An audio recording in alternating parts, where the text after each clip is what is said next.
Hello soldiers, कैसे हैं आप लोग? बढ़िया है एकदम। तो मैं स्वागत करता हूं आपका स्मार्ट अचीवर्स के इस यूट्यूब चैनल पर। तो आज मैं आप लोगों को 22nd जेन शिफ्ट 1 का फिजिक्स का जेईई मेंस के पेपर का कंप्लीट सॉल्यूशन लेकर के आया हूं। इस वीडियो के अंदर हम पूरा का पूरा फिजिक्स जो पूछा गया था शिफ्ट 1 के अंदर कंप्लीट सॉल्व करेंगे, एक एक क्वेश्चन को देखेंगे।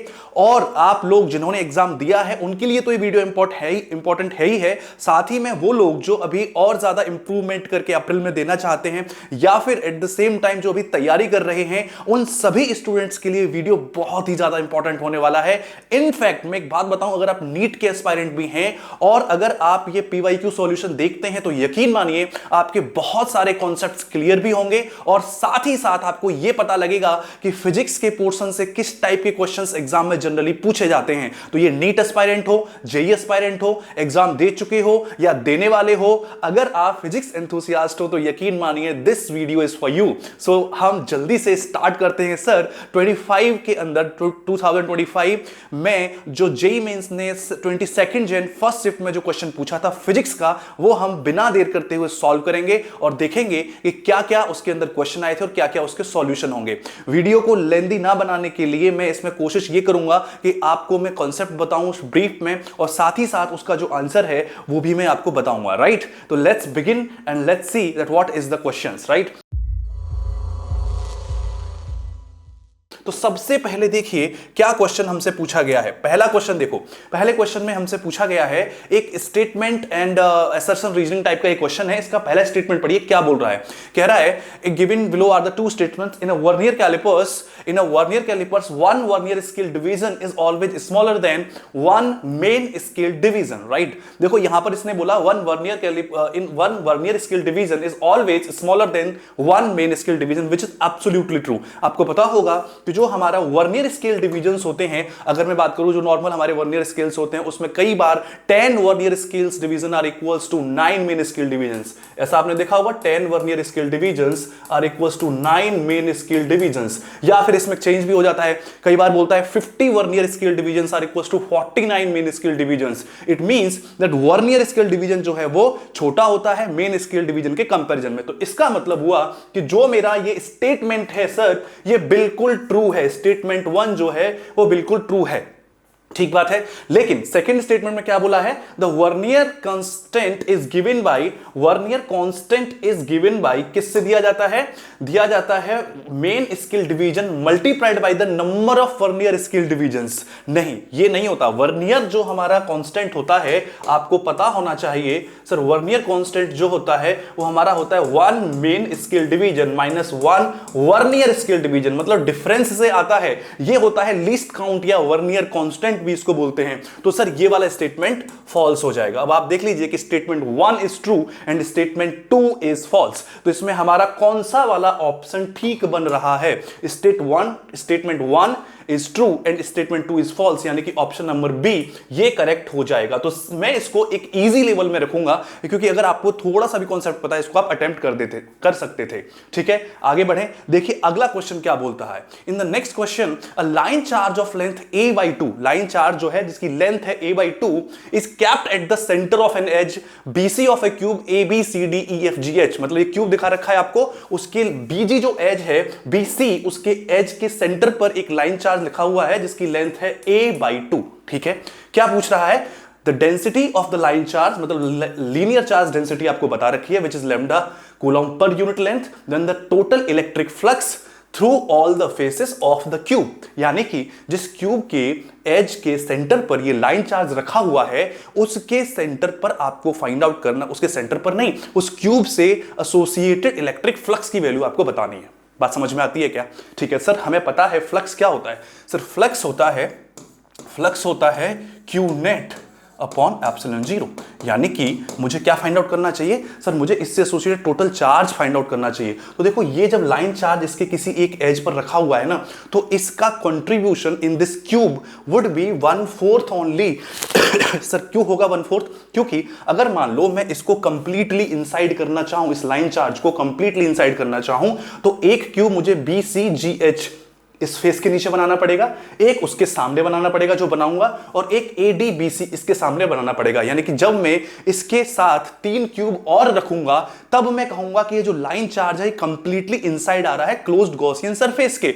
तब मैं अगर फॉर्मूला लगाऊंगा तो मेरे को नेट फ्लक्स मिलेगा। यानी कि इन शॉर्ट में कह सकता हूं कि अगर कभी भी किसी क्यूब के किसी एज पर या तो कोई पॉइंट चार्ज रखा हुआ हो या फिर कोई लाइन चार्ज रखा हुआ हो, दोनों ही केस में क्या होता है कि उस क्यूब में उस चार्ज का जो कंट्रीब्यूशन है दैट इज ओनली 1/4। ये बहुत ही स्टैंडर्ड क्वेश्चन, आपको पता होगा। सीधा मैं यहां पे बता देता हूं कि क्यू नेट क्या हो जाएगा 1/4 टाइम, और मेरे को क्यू चाहिए, क्यू कितना हो जाएगा lambda multiplied by the length. और लेंथ कितनी है, लेंथ है इसकी a/2 and divided by epsilon 0। तो यहां से मेरे पास क्या आ जाएगा sir, lambda a/8 epsilon not, lambda a/8 epsilon not. अब आप देख लीजिए कि इसका कौन सा ठीक हो जाएगा, ऑप्शन नंबर ए इसका करेक्ट हो जाने वाला है। आई होप बिल्कुल क्लियर हो गया होगा आपको कि सर फ्लक्स के लिए मैंने क्यों 1/4 टर्म यूज किया है। बात समझ में आती है, ठीक है। आगे बढ़ते हैं और अगला क्वेश्चन देखिए। इन द नेक्स्ट क्वेश्चन बोल रहा है sliding contact of A potentiometer is in the middle of a potentiometer wire having resistance Rp equals to 1 ohm as shown in the figure, and external resistance of Re equals to 2 ohm is connected by the sliding contact। Then आगे क्या है sir, आगे इसमें current ही पूछा गया होगा, और क्या ही पूछेगा भाई साहब, करंट, क्योंकि ऑप्शंस में हमें एम्पियर दे रखा है यानी करंट पूछा है, तो करंट बताना है आपको, करंट कितना होगा इस बैटरी से निकलता हुआ। सिंपल ओम्स लॉ का क्वेश्चन है ये, सिंपल हमको V इक्वल्स टू IR लगाना है, R इक्विवेलेंट फाइंड आउट करना है। बस इसमें इतनी बात आपको समझ में आनी चाहिए कि देखिए ये जो हमारे पास में ये जो Rp 1 ओम दे रखा है उसके बिल्कुल मिडिल पॉइंट से इसने पोटेंशियोमीटर की नीडल को कनेक्ट कर रखा है। तो अगर मैं इसको एक ऐसा वायर मानूं तो आपको पता है कि अगर मैंने यहां पर कनेक्ट कर रखा है इसका मतलब आधा कंट्रीब्यूशन इधर और आधा कंट्रीब्यूशन इधर होगा, क्योंकि रेजिस्टेंस जो है वो लेंथ के डायरेक्टली प्रोपोर्शनल होता है, ठीक है। यानी कि अगर इसका 1 ओम है रेजिस्टेंस तो इधर साइड में 1/2 ओम और ये वाला जो होगा 1/2 ओम हो जाएगा, और उसके बीच में हमने ये पोटेंशियोमीटर की नीडल को लगाया है। इन दैट केस अगर मैं इसका इक्विवेलेंट सर्किट बनाऊं मेरे भाई तो ये बिल्कुल पता है कैसा दिखाई देगा, ये ऐसा दिखाई देगा। बिल्कुल सही बोल रहा हूं भाई साहब, ये ऐसा दिखाई देगा, और उसके बाद फिर हम इसको ऐसे कनेक्ट करेंगे। क्या मेरी बात समझ में आती है?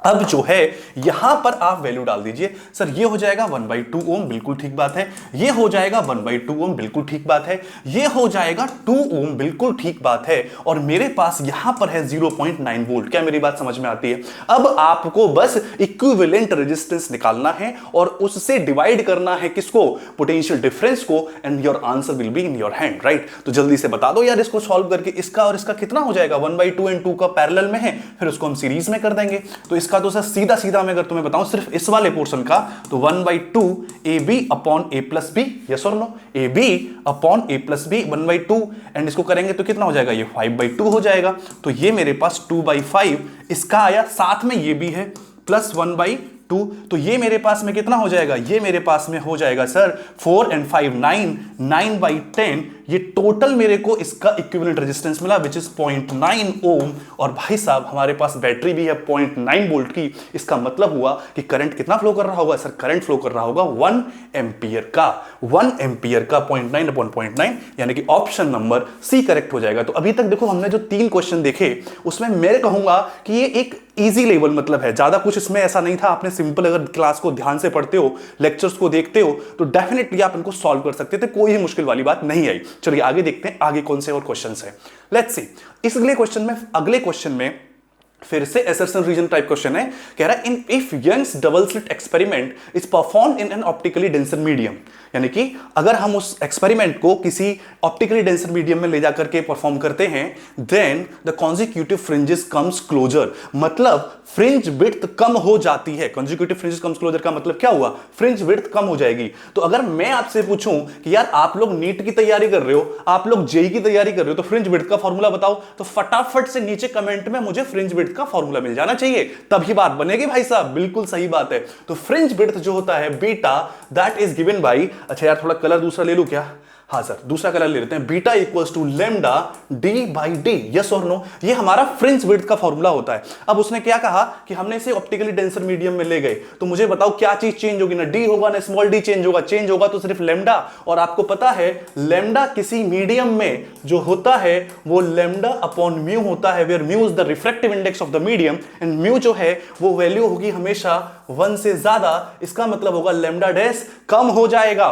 किसी मीडियम में अगर आप ले जाओगे तो जो हमारा वेवलेंथ है उसकी वैल्यू कम हो जाएगी, और अगर वेवलेंथ घटी तो फ्रिंज विड्थ भी घटेगी, इसका मतलब क्लोज आ जाएगी। इसका मतलब हुआ सर स्टेटमेंट 1 यानी असर्शन जो है वो बिल्कुल ठीक है। क्या मेरी बात क्लियर हो रही है? देख एक्सप्लेनेशन यहां पर है, इसका मतलब ये ट्रू है। अब बात करते हैं कि यार रीजन में क्या बोल रहा है। रीजन में क्या बोल रहा है, the speed of light reduces in an optically denser medium than air while its frequency does not change. बिल्कुल सही बात बोली है। Why sir? Because frequency is dependent on the source. Frequency किस पे डिपेंड करती है सर? सोर्स पे डिपेंड करती है। Frequency is dependent upon the source, speed reduce करती है, दैट इज ट्रू। स्पीड कितनी होती है आपको पता होगा कि मैं इसी बात को यहां दिखा रहा हूं कि अगर किसी मीडियम में आप गए तो वहां पर जो वेलोसिटी होती है वो c by mu, where mu is again the refractive index. Frequency change नहीं हो रही, स्पीड चेंज हो रही है, तो वेवलेंथ भी चेंज होगी। यस, यानी कि ये इसका करेक्ट एक्सप्लेनेशन भी है। तो इसका आंसर क्या ठीक हो जाएगा? इसमें कहेंगे both A and R are true and R is the correct explanation of A. I hope इसको समझने में कोई भी दिक्कत नहीं होनी चाहिए। क्यों? क्योंकि सर यही है इसका करेक्ट एक्सप्लेनेशन भी। क्या मेरी बात क्लियर हो रही है? मजा आ रहा है? देखो अगर आप बिल्कुल इसको खुद से, जैसे ही मैं क्वेश्चन दिखाता हूं आप भी सॉल्व करो और फिर उसके बाद में पॉज करो, और नहीं होता है तो फिर आगे बढ़ो। चलो आगे बढ़ते हैं और अगला क्वेश्चन देखते हैं। बहुत सही, अभी तक नॉर्मल चल रहा है, कोई भी मुझे ऐसा क्वेश्चन अभी तक नहीं लगा है जिसमें कि बहुत ज्यादा एफर्ट लगाने पड़ रहे हो, बट सारे ऐसे नहीं है, देखेंगे अभी आएंगे वो क्वेश्चंस भी। ऑलराइट, नेक्स्ट क्वेश्चन देखते हैं। क्या बोल रहा है? Two spherical bodies of same materials having radius 0.2 and 0.8 metre are placed in same atmosphere. ठीक है, the temperature of the smaller body is 800 kelvin, okay, and temperature of the bigger body is 400 kelvin. ठीक है, दोनों bodies का temperature and radius आपको दे दिया है। If the energy radiate from the smaller body is E, the energy radiated from the bigger body is. Again बिल्कुल simple, इसमें भी सीधा फॉर्मूला लगाना है आपको। आपको याद होगा कि अगर इसमें हम स्टीफन्स लॉ लगाएंगे तो it is given by dq upon dt। ये किसके बराबर होता है सर? ये बराबर होता है हमारा, ये बराबर होता है sigma EA t to the power 4, और यही हमारा एनर्जी रेडिएटेड के बराबर हो जाएगा। तो इसको मैं E कह सकता हूं, हाँ या ना बोलो यार। तो इसी से अगर मैं कहूं E1 upon E2 and that is going to be sigma and E, these are the constant for the same material body. Sigma भी कांस्टेंट हो जाएगा और E भी कांस्टेंट हो जाएगा। तो टोटली डिपेंड किस पे करेगी? एरिया एंड टेम्परेचर की पावर 4। तो यहां पर मैं कह सकता हूं दैट इट इज A1 यहां पर हो जाएगा हमारे पास A1 T1 की पावर 4 एंड A2 T2 की पावर 4। अब देखो यहां पर एरिया किस पर डिपेंड करेगा? स्फेरिकल बॉडी है तो पाई आर स्क्वायर हो जाएगा। तो यहां पर मेरे पास में हो जाएगा सीधा सीधा, आप लिखो R1 अपॉन R2 का square into T1 upon T2 की पावर 4। अब जल्दी से इसमें रख दो R1 और R2 की वैल्यू। R1 है 0.2 और R2 है 0.8, राइट, इसका स्क्वायर।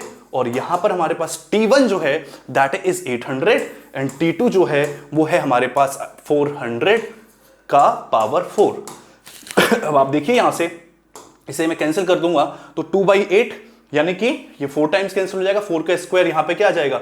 1/16, और यहां से इसको कैंसिल करूंगा तो ये हो जाएगा 2 की पावर 4 यानी कि 16 कैंसिल हो जाएगा। E1 और E2 का रेशियो 1 आ रहा है, इसका मतलब जो होगा energy radiated from the bigger body will also be 1। E1 equals to E2 equals to E। तो इसका ऑप्शन कौन सा करेक्ट हो जाएगा सर? ऑप्शन बी करेक्ट हो जाएगा। सिंपल है, यहां पर सीधा आपको ये वाला फॉर्मूला लगाना था और आपको आंसर पता कर लेना था। क्या मेरी बात क्लियर हो रही है? आगे बढ़े, चलिए आगे देखते हैं भाई साहब। ओके, अगला क्वेश्चन हमसे पूछा गया।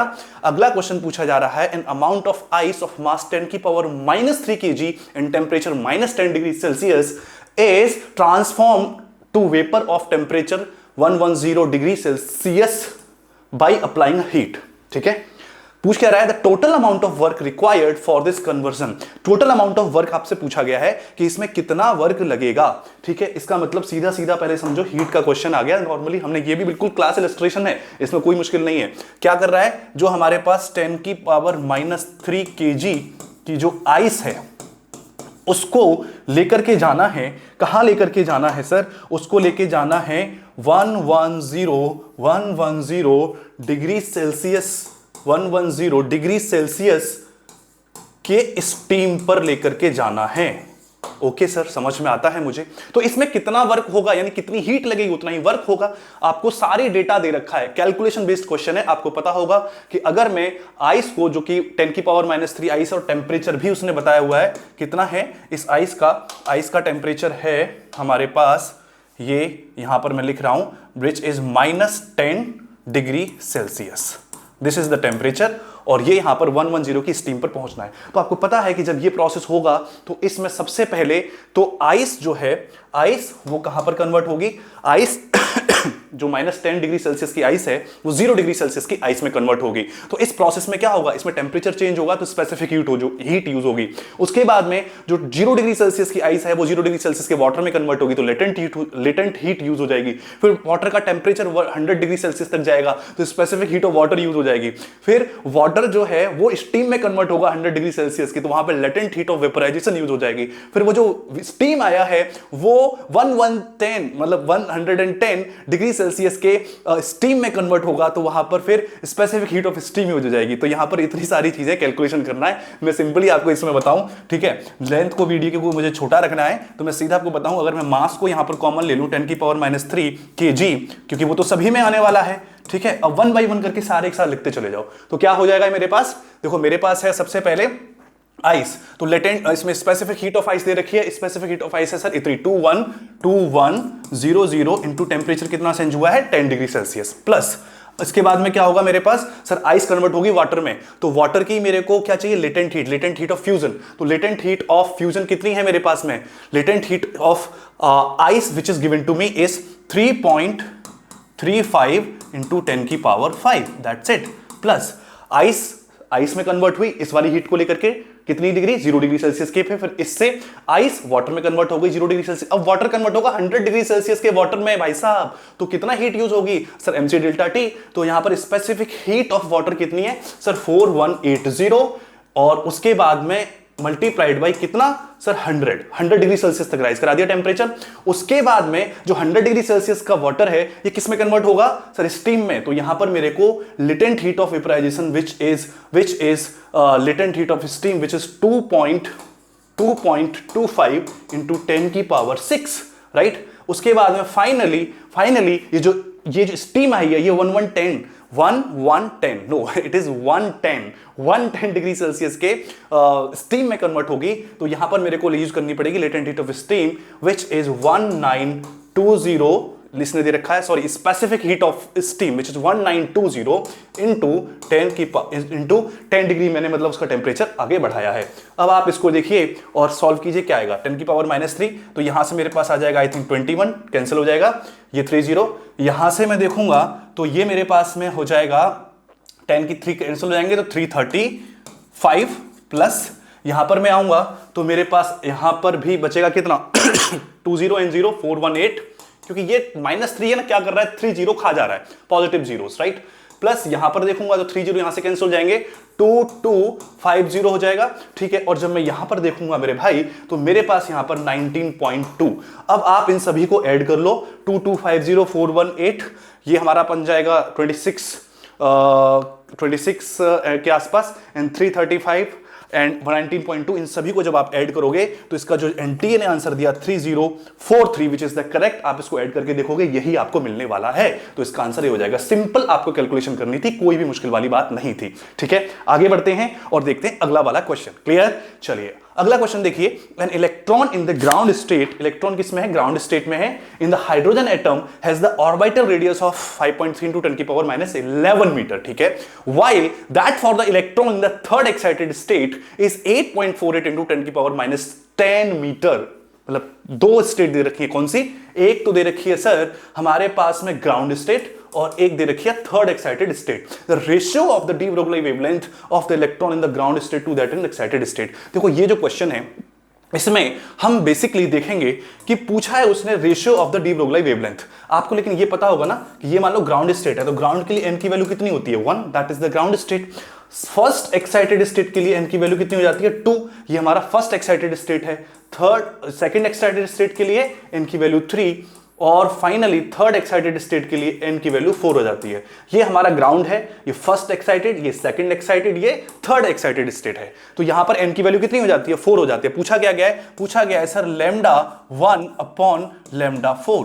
यही तो हुआ ग्राउंड स्टेट के लिए to the third excited state. अब यहां पर मुझे एक बात बताइए कि क्या मैं डी ब्रोगली वेवलेंथ का फॉर्मूला जानता हूं? Yes sir, h upon mv1, यही तो होता है, h upon momentum, this is the de Broglie wavelength. और लैम्डा 4 के लिए क्या हो जाएगा सर? लैम्डा 4 के लिए हो जाएगा h upon mv4, right. h से h कैंसिल, m से m कैंसिल, मेरे पास आया v4 अपॉन v1। यस और नो? अब आपको पता है कि जब हमारे पास में इस टाइप का डिस्ट्रीब्यूशन होता है तो velocity of electron in nth orbit, velocity of electron in nth orbit is given by vn equals to v not, at the same time it is given as z upon n। जो velocity होती है वो nth orbit में n के inversely proportional होती है या ना? तो जब मैं इसमें रखूंगा v4 अपॉन v1 तो मेरे पास में क्या आएगा? 1/4 इंटू 1 ऊपर जाएगा तो 1/4, यही मेरे पास में आ जाएगा। तो इसका जो करेक्ट ऑप्शन होना चाहिए as per the language of the given question, it should be 1/4, लेकिन 1/4 है नहीं ऑप्शन में। तो इसका जो बेस्ट आपको नजर आ रहा है वो है 4 आप इसका टिक कर दोगे। और एनटीए ने जो अपनी आंसर की रिलीज की उसके अंदर भी 4 ही उसने सही ऑप्शन डाला है। लेकिन अगर आप इसको प्रॉपरली सब्जेक्टिव वाइज सॉल्व कर रहे हो तो आपको ये प्रोसेस सॉल्व करके जाओगे तो answer would be 1/4 not 4, right. पर आपने यहां पर ये कर दिया तो ये भी आपका चलेगा। क्या मेरी बात क्लियर हो जा रही है? बिल्कुल सर, समझ में आ रहा है। ठीक है, आगे बढ़ते हैं और अगला क्वेश्चन जो है देखते हैं। ठीक है, अगला क्वेश्चन देखिए, an electron is made to enter symmetrically between the two parallel equally but oppositely charged metal plates each of length 10 centimetre. भाई साहब, दो हमारे पास में पैरेलल प्लेट है, दोनों की जो लेंथ है वो कितनी है? 10 सेंटीमीटर है और इक्वली एंड अपोजिटली चार्ज्ड है। ओके, मतलब उनके बीच में इलेक्ट्रिक फील्ड आ गया होगा, right. The electron emerges out of the field region with a horizontal component of velocity 10 की पावर 6 मीटर पर सेकेंड। ठीक बात है sir. If the magnitude of the electric field between the plates is 9.1 volt पर centimetre, तो देखो मैं इसको यहीं पर समझ लेता हूं, 9.1 वोल्ट पर सेंटीमीटर का मतलब हो जाएगा 9.1 इंटू 10 की पावर 2 वोल्ट पर मीटर, राइट। जो पर सेंटीमीटर में दे रखा है उसको पहले से ही मैंने पर मीटर में कन्वर्ट कर लिया। Then the vertical component of the velocity of the electron is vertical component of the velocity of the electron, जब वो बाहर निकला तो वर्टिकल कंपोनेंट क्या होगा? ये भी बहुत ही आसान क्वेश्चन है, आपको इसमें कोई भी दिक्कत वाली बात नहीं होगी। लेकिन फिर भी मैं अगर आपको थोड़ा सा इसको एक्सप्लेन कर दूं मेरे भाई, तो देखो ये हमारे पास में दो मेटल प्लेट है जिनकी लेंथ है 10 सेंटीमीटर, राइट। इलेक्ट्रॉन जो है वो यहां से एंट्री करना स्टार्ट करता है, लेट्स से ऐसे हॉरिजॉन्टली स्टार्ट करता है, हॉरिजॉन्टल वो मूव करता है, राइट। हॉरिजॉन्टल मूव करने की कोशिश तो करता है, लेकिन क्योंकि जो हमारी मेटल प्लेट्स हैं ये हैं चार्ज्ड, लेट्स से ऊपर वाली प्लेट पे पॉजिटिव चार्ज है और नीचे वाली प्लेट पे नेगेटिवली चार्ज है, तो इसके बीच में एक इलेक्ट्रिक फील्ड डेवलप हो जाएगा जिसकी डायरेक्शन ऊपर की तरफ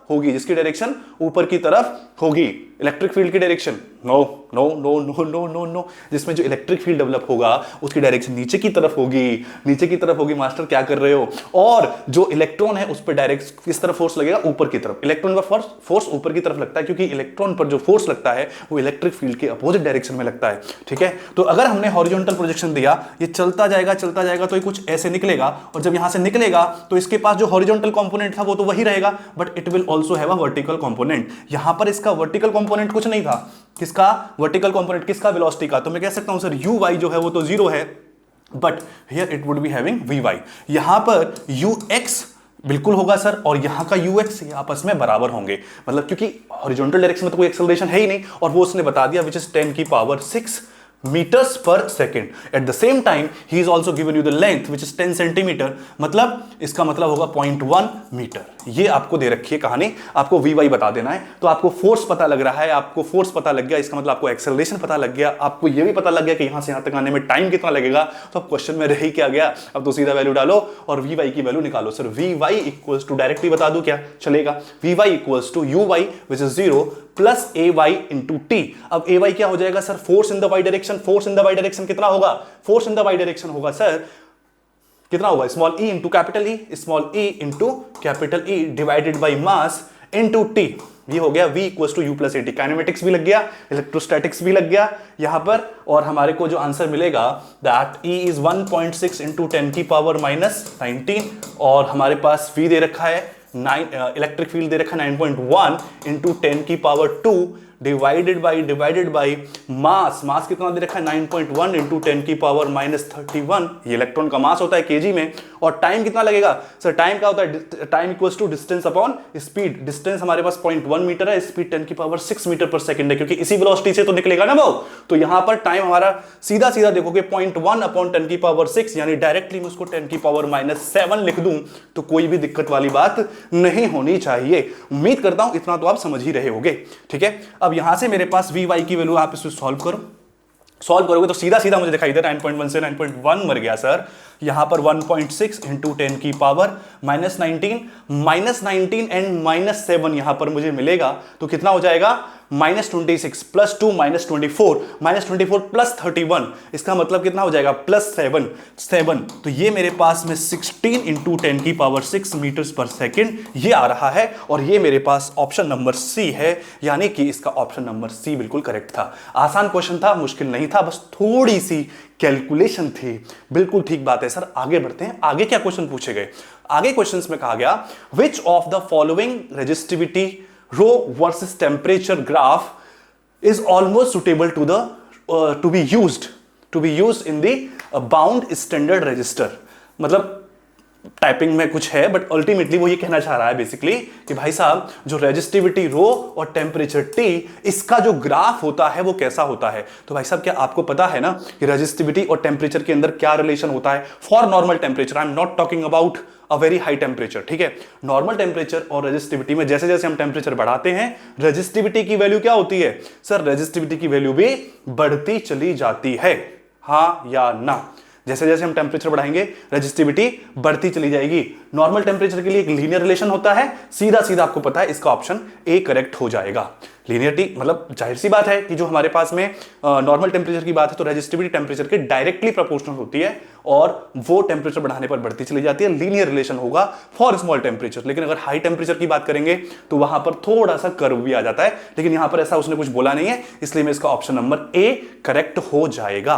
क्या बात क्लियर हो जाती है? बिल्कुल सर, बिल्कुल क्लियर हो रही है। तो सर अगला क्वेश्चन क्या है? अगला क्वेश्चन देखिए, अगला question, a closed organ and an open organ tube filled by two different gases having same bulk modulus but different densities ρ1 and ρ2 respectively। ठीक है, हमारे पास में एक क्लोज्ड ऑर्गन पाइप है और एक ओपन ऑर्गन पाइप है, ठीक है। ट्यूब या पाइप एक ही बात है। अब उनके अंदर दोनों में अलग अलग गैस भरी हुई है, दोनों के अंदर क्या भरा हुआ है? अलग अलग गैस भरी हुई है। The frequency of 9th harmonic of closed tube is identical with the 4th harmonic of open tube. If the length of the closed tube is 10 centimetre and the density ratio of the gases ρ1 is to ρ2 is 1 is to 16, then length of the open tube। यानी आपको closed tube की length दे रखी है, open जो tube है उसकी length पूछी गई है, और उनकी जो हार्मोनिक्स में रिलेशन जो है वो आपको बताया गया। क्या बोला है उसने? कहा कि sir 9th harmonic of closed tube, 9th harmonic का मतलब आप समझे 9 multiplied by the fundamental frequency, 9 multiplied by the fundamental frequency किसका? क्लोज्ड का is equals to 4th of open का, राइट। अब जो क्लोज्ड ट्यूब होती है, ओपन ट्यूब होती है, उनकी फंडामेंटल फ्रीक्वेंसी आपको आती होगी, इतना भाई साहब मैं मान के चल रहा हूं। अगर नहीं आती है तो मुझे कमेंट करके बताओ, मैं जरूर बताऊंगा कि उसमें क्या होता है, ठीक है। तो इसके लिए हमारे पास में क्या होता है 9, और ये जो फ्रीक्वेंसी फंडामेंटल फ्रीक्वेंसी होती है ये होती है वेलोसिटी ऑफ साउंड। लेकिन मुझे पता है कि उनके अंदर जो गैस भरी हुई है वो अलग अलग डेंसिटी की है, इसका मतलब वेलोसिटी भी अलग अलग होगी। तो मैं यहां पर सीधा v1 अपॉन 4l1 ये लिखूंगा, कोई इसमें दिक्कत वाली बात नहीं आएगी। Where l1 is the length of the closed organ pipe, ठीक है सर। यहां पर 4 टाइम्स, अब इसकी जो फ्रीक्वेंसी होती है फंडामेंटल फ्रीक्वेंसी वो हो जाएगी v2 अपॉन 2l2, ठीक है। ये हमारे पास में फंडामेंटल फ्रीक्वेंसी होती है भाई साहब, ये जो होती है हमारी फंडामेंटल फ्रीक्वेंसी होती है किसकी? क्लोज्ड की एंड ओपन के लिए, राइट। अब इसने दे रखा है आपस में रिलेशन क्या है वो क्वेश्चन में ऑलरेडी बताया गया है, ठीक है। ज्यादा मुश्किल नहीं होता यार, यहीं पर बता दूं, देख घबरा मत, मतलब घबराने का मतलब बुरा मत मान, मैं यहीं पर ही बता दे रहा हूं कि ये देख भाई, ये है हमारे पास में लेट्स से क्लोज्ड का मतलब हो गया एक तरफ से क्लोज्ड, तो यहां पर हमारा बनेगा नोड, यहां बनेगा एंटी नोड, तो ये जो लेंथ है किसके बराबर हो जाएगी?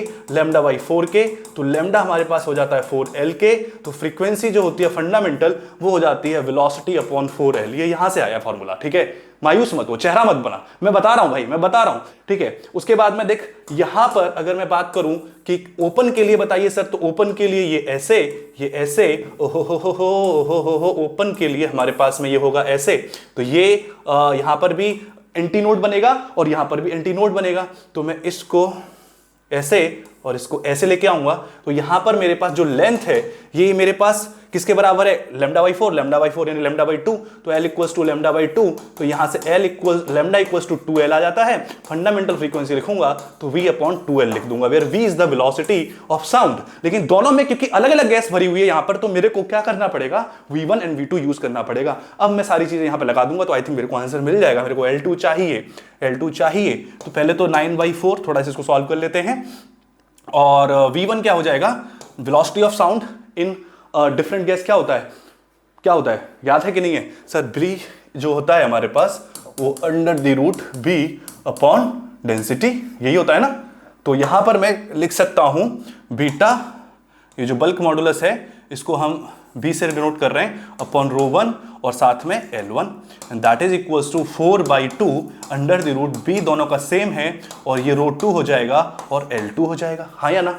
तो यहां से ये कैंसिल हो जाएगा और यहां से मेरे को L2 चाहिए, L2 चाहिए, तो 4L1 उधर लेके चले जाओ हाँ या ना। यहां से ये 4/2 है और ये हमारे पास में 9/4 है, राइट। तो ये यहां से हो जाएगा 2 टाइम्स, और ये हो जाएगा हमारे पास 8/9 इधर चला गया L1, और ये कट गया ρ1 अपॉन ρ2, और ये हमारे पास दे रखा ρ1 अपॉन ρ2 1/16, तो इसका मतलब मेरे पास आएगा सर 8/9 इंटू L1, L1 की वैल्यू है 10, L1 की वैल्यू कितनी है 10, L1 की वैल्यू 10 दे रखी है, 10 सेंटीमीटर इंटू 1/4, तो ये मेरा हुआ 2 और ये हो जाएगा 20/9 centimetre is the answer, which is 20/9 is option C. ये हमारा इसमें ठीक हो जाने वाला है। इसमें पूछा क्या गया था सर, हमारे को बस एक रिलेशन दे रखा था किस किसके बीच में, fundamental frequency of the closed organ pipe and fundamental frequency of the open organ pipe, right. इसमें आपको ये पता होता कि ये क्या होता है तो डायरेक्टली आप सॉल्व कर सकते थे, नहीं भी पता है तो आपको बेसिक फंडा पता है तो आप ये ड्राइव भी कर सकते हो। क्या मेरी बात क्लियर हो जाती है? आगे बढ़ते हैं और देखते हैं अगला question. In the next question what it is asking is, बोल रहा है a uniform circular disk of radius r and mass m is rotating about an axis perpendicular to its plane and passing through its center. ठीक है, a small circular part of radius r/2 is removed from the original disk as shown in the figure. Find the moment of inertia of the remaining part of the original disk about the axis as given in the figure. क्या question की language पढ़ के तुम्हारे mind में question छपा के नहीं छपा? मैं हमेशा कहता हूं कि भाई साहब क्वेश्चन जैसे ही पढ़ो आपके माइंड में क्वेश्चन छप जाना चाहिए चाहिए चाहिए चाहिए। तो मेरे तो भाई छप गया। बोल रहा है कि सर एक डिस्क है हमारे पास, इसका मास m है, रेडियस r है, और उसमें से हमने एक small circular part of r/2 ये रिमूव कर दिया है। तो अब हमसे पूछा जा रहा है moment of inertia of the remaining part, किसके अबाउट? इसी एक्सिस के अबाउट, मतलब जो सेंटर से पास हो रही है और परपेंडिकुलर टू द प्लेन हो। कुछ नहीं है सर, बहुत सिंपल है, कोई दिक्कत वाली बात ही नहीं है। आई जो होता है, अगर हम ये रिमेनिंग पार्ट की बात करें, पहले तो अच्छा मुझे एक बात बता दो तुम लोग, ये जो r/2 रेडियस का हमने यहां से बाहर निकाला है, इसका मास कितना रहा होगा? सर r/2 का है ना, तो ये हमारा m/4 हो जाएगा, क्योंकि यहां पर जो मास है वो r के स्क्वायर के इनवर्सली प्रोपोर्शनल होता है, राइट। जो मास होगा वो m/4 हो जाएगा। आई थिंक इतना आप समझ रहे होगे, ठीक है। तो I of the remaining part अगर आप निकालोगे, I of the remaining part is basically, इसको देखो दो तरीके से कर सकते हैं, कोई सा भी तरीका आप अप्लाई कर सकते हो। पहला कि आप एक्चुअली इसको ऐसा मान लो कि it is a combination of two disc. ये जो है ना, ये कॉम्बिनेशन ऑफ टू डिस्क है। कौन कौन सा सर?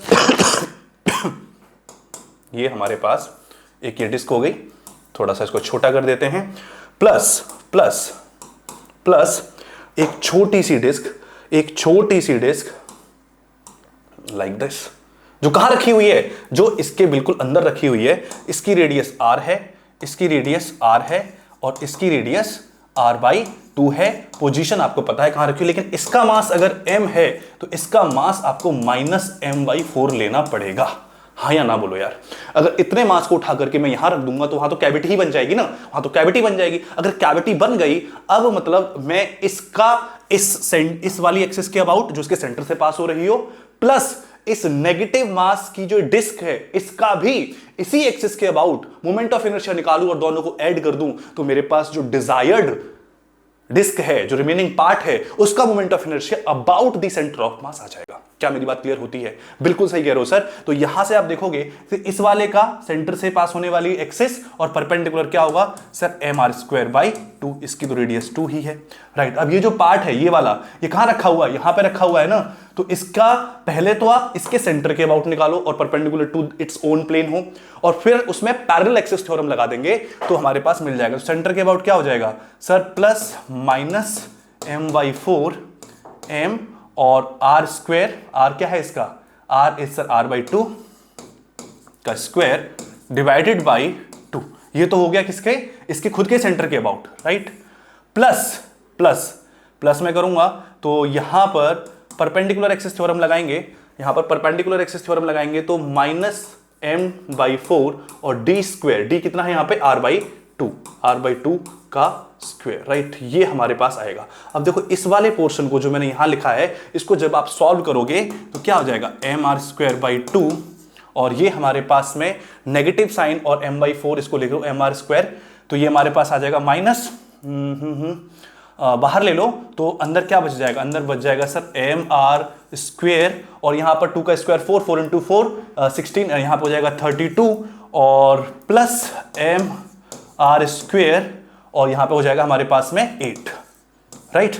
अब इन दोनों को ऐड करके इसमें से माइनस कर देना है, तो आप सॉल्व करो mr²/2 माइनस, यहां पर देखो ये 8 है तो मैं यहां पर 4 से मल्टीप्लाई कर देता हूं ऊपर नीचे, तो यहां पर भी 32 हो जाएगा। तो 4mr² एंड 1mr² कितना हो जाएगा, यहां पर mr² एंड 4 यानी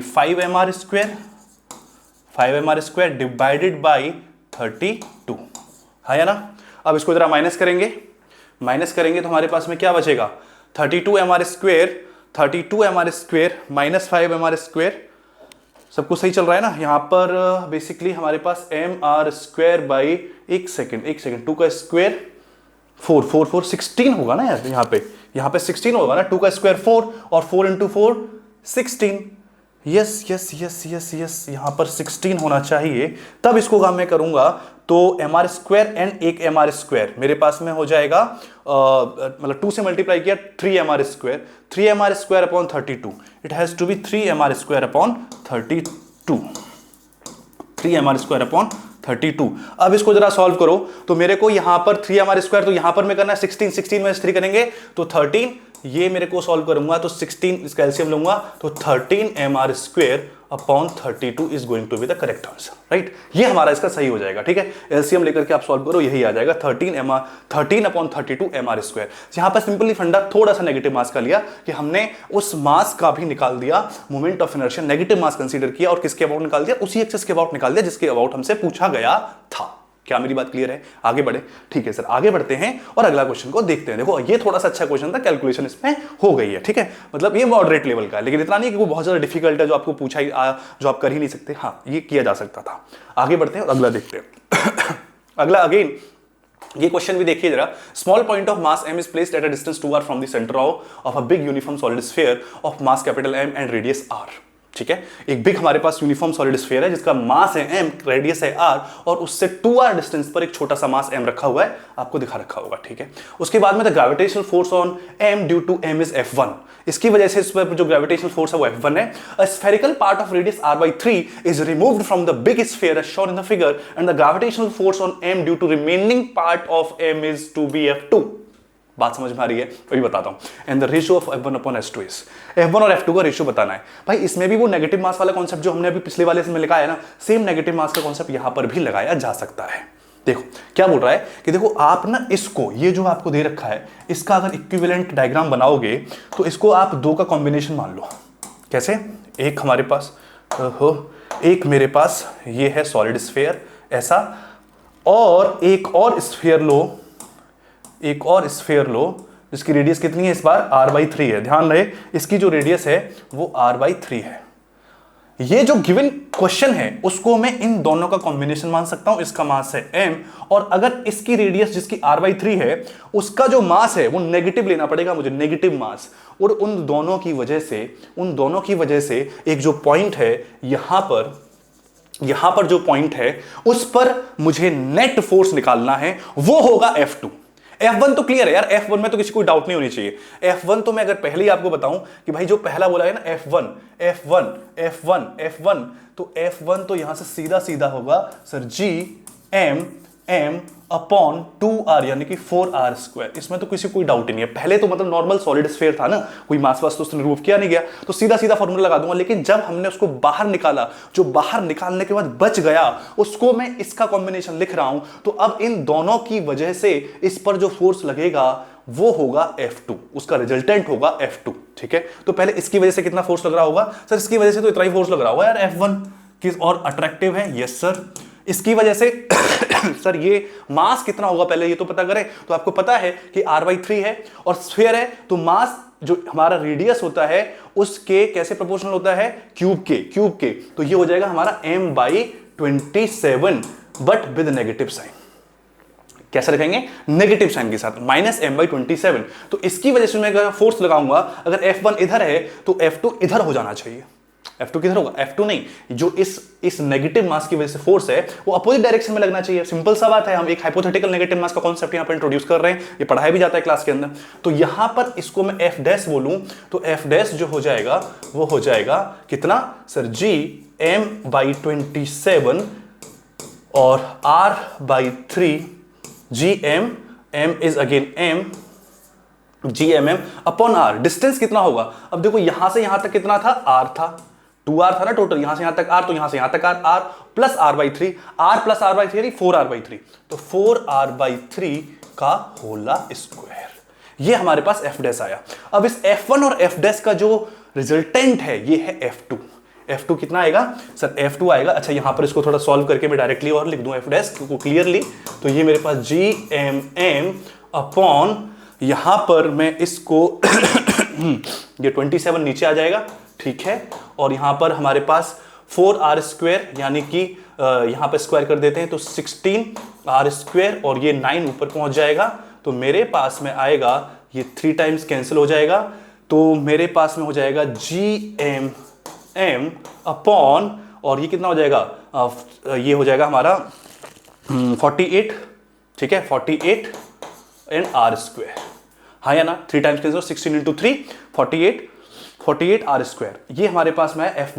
तो मेरे पास जो F2 आया वो क्या हो जाएगा सर? F1 माइनस दिस, और F1 कितना है? Gmm अपॉन 4r² माइनस, इसको देखो मैं क्या लिख सकता हूं सर? Gmm अपॉन 48r² को यार मेरा मन कर रहा है कि मैं इसको जो है लिख दूं कैसे? 4r² इंटू कितना? 12, ये लिख दूं, चलेगा सर? कोई दिक्कत नहीं है। तो यहां से तुम जब Gmm अपॉन 4r² कॉमन ले लोगे तो 1 माइनस 1 अपॉन 12 ये आपको मिलेगा। और ये हमारे पास में क्या है? F2। और ये क्या है सर? ये तो F1 है। F1 अपॉन F2 आपको निकालना है क्या? F1 upon F2। तो सर ये जो हमारे पास आया इसका रिलेशन वो कह रहा है F2 इक्वल्स टू F1, और साथ में क्या आएगा? 12 माइनस 1 यानी 11 अपॉन 12। तो भाई साहब F1 अपॉन F2 सीधा सीधा दिखाई दे रहा है, 12 अपॉन 11, यानी ऑप्शन सी इसका करेक्ट हो जाएगा। तो जो पिछले 2 क्वेश्चन थे उन दोनों में ही नेगेटिव मास का कॉन्सेप्ट हमने यूज किया कि जो भी आपको गिवन सिचुएशन है उसको आप पूरा एक ऐसा कॉम्बिनेशन मान लो, 2 मासेस का, एक पॉजिटिव मास है और एक नेगेटिव मास है, उन दोनों को जब एक साथ आप रख दोगे तो आपको कैविटी मिल जाएगी, और उन दोनों का अलग अलग इफेक्ट आप कैलकुलेट कर सकते हो। बात समझ में आ रही है? जहां पर मास प्लस होगा वहां माइनस हो जाएगा और आपको जो है आंसर मिल जाएगा। ये क्लास में बहुत अच्छे से कराया भी जाता है, बताया भी जाता है। हाँ थोड़ा कैलकुलेशन है लेकिन डिफिकल्ट नहीं है मेरे भाई, डिफिकल्ट नहीं है। ठीक है, आगे बढ़े। चलो आई होप कि आप लोगों ने यही क्लिक किया होगा, यही टिक किया होगा। आगे बढ़ते हैं और अगला क्वेश्चन देखते हैं। अगले क्वेश्चन में क्या बोला है? The work function of caesium and lithium metals are 1.9 electron volt and 2.5 electron volt. ठीक है, दोनों का ही आपको वर्क फंक्शन दे रखा है। वर्क फंक्शन आपको पता होना चाहिए क्या होता है, राइट?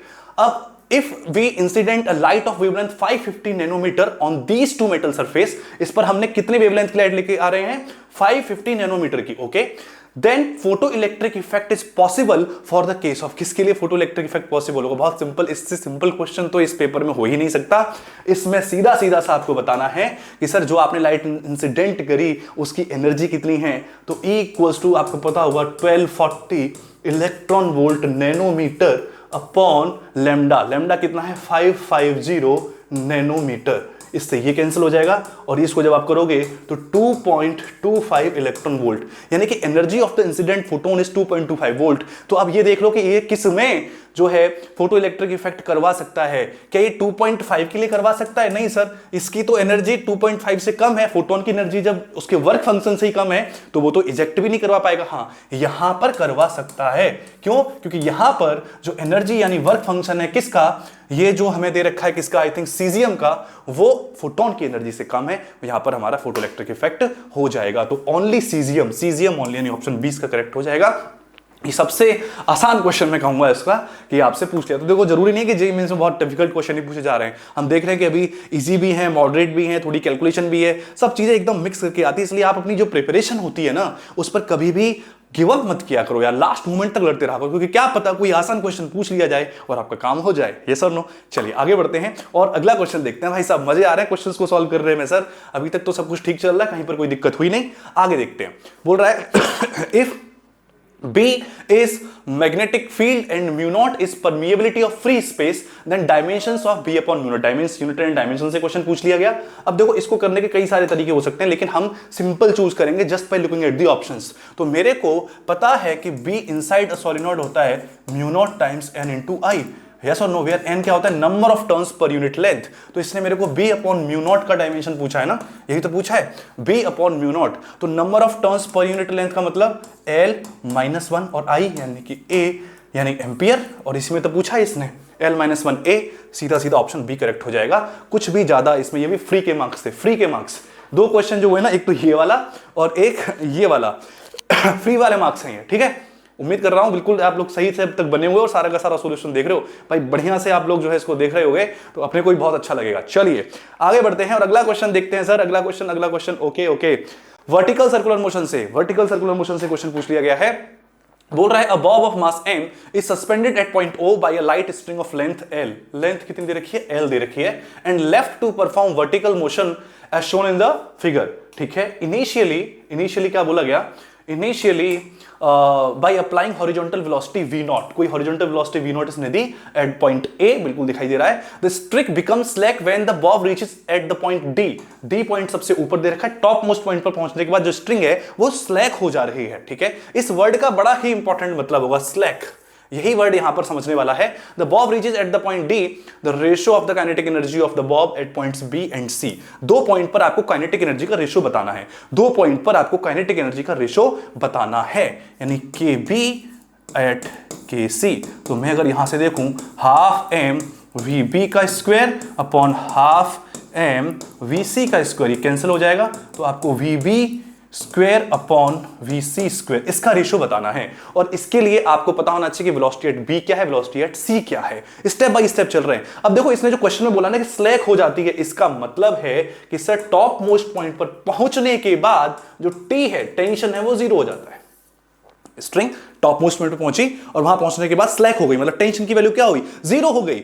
और ये केस जब होता है कि जब टॉप मोस्ट पॉइंट पर पहुंचने के बाद टेंशन की वैल्यू जीरो हो जाए, इसका मतलब है कि उसको लोअर मोस्ट पॉइंट पर वेलोसिटी दी गई है under the root 5gr, under the root 5gr, यानी कि यहां पर जो v नॉट की वैल्यू है ना वो देखा अंडर द रूट 2g और यहां r आई थिंक l है, अंडर द रूट 2gl, इतनी under the root 5gr, under the root 5gr इतनी वेलोसिटी उसको दी जाती है, तभी वो टॉप मोस्ट पॉइंट पर पहुंचने के बाद उसका जो टेंशन है वो जीरो हो जाता है, स्ट्रिंग स्लैक हो जाती है और वर्टिकल सर्कल मोशन कंप्लीट होता है।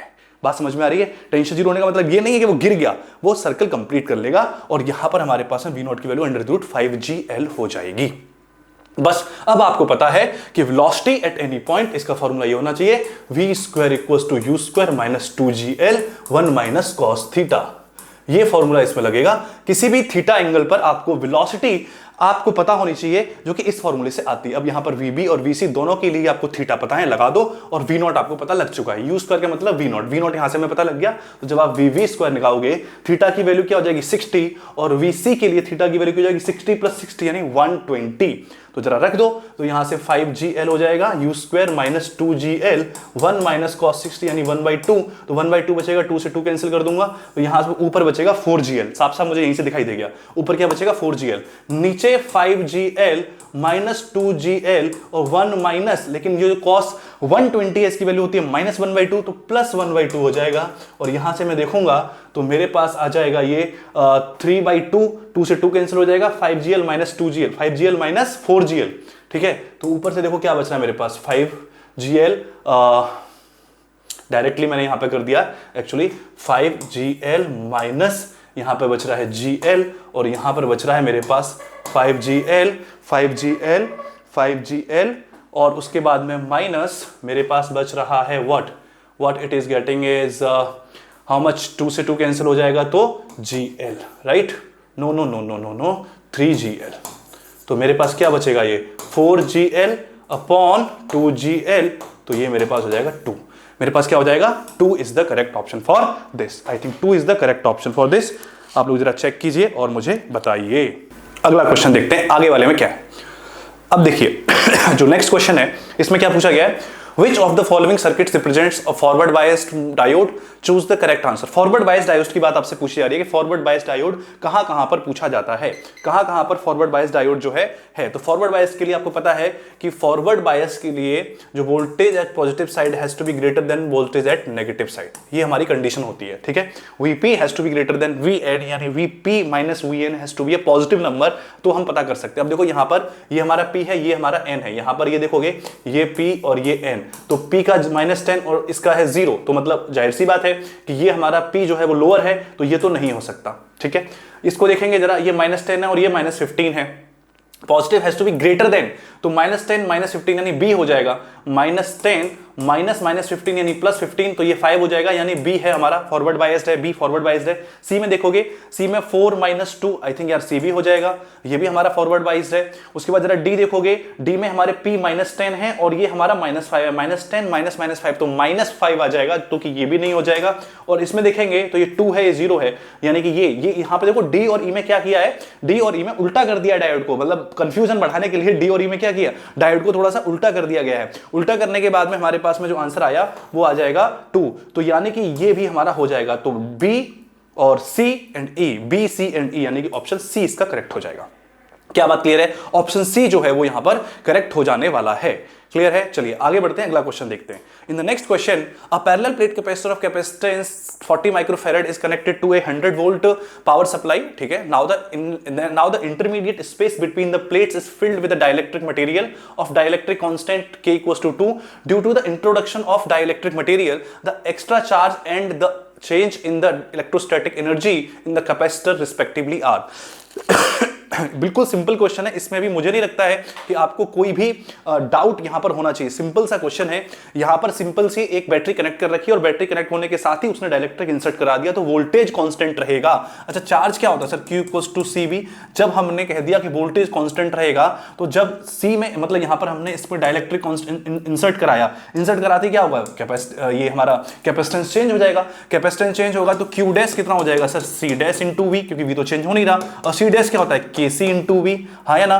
तो हमारे पास डेल्टा Q कितना हो जाएगा सर? डेल्टा Q हो जाएगा KCV - CV, तो CV एंड K - 1, K कितना है हमारे पास? 2 2 - 1 यानी 1, यानी CV, और C कितना है हमारे पास? 40 माइक्रोफैराड, 40 × 10⁻⁻⁶ × 100। जब आप इसको करोगे तो आपके पास में कितना मिलना चाहिए? बोलो बोलो बोलो बोलो भाई साहब। तो यहां पर हमारे को मिलेगा 4 मिली कूलम, 4 मिली कूलम, यानी इसमें आ रहा है, आई थिंक यही सही ऑप्शन हो जाएगा। लेकिन फिर भी एनर्जी को जरा आप एक बार कर लो, ये क्या हो जाएगा सर? E लगा दो, ½ CV²। एनर्जी के लिए मैं ये वाला फॉर्मूला लगा सकता हूं। अब यहां पर मुझे पता है कि जो C है, C यानी कैपेसिटेंस, ये तो चेंज हुआ, अभी फिर से कांस्टेंट है, तो यहां पर वही सेम चीज आने वाली है, क्योंकि C डबल हो रहा है, तो change in energy is also going to be ½ CV²। क्या ये बात मेरी समझ में आ रही है? आप लोगों को समझ में आ रही है?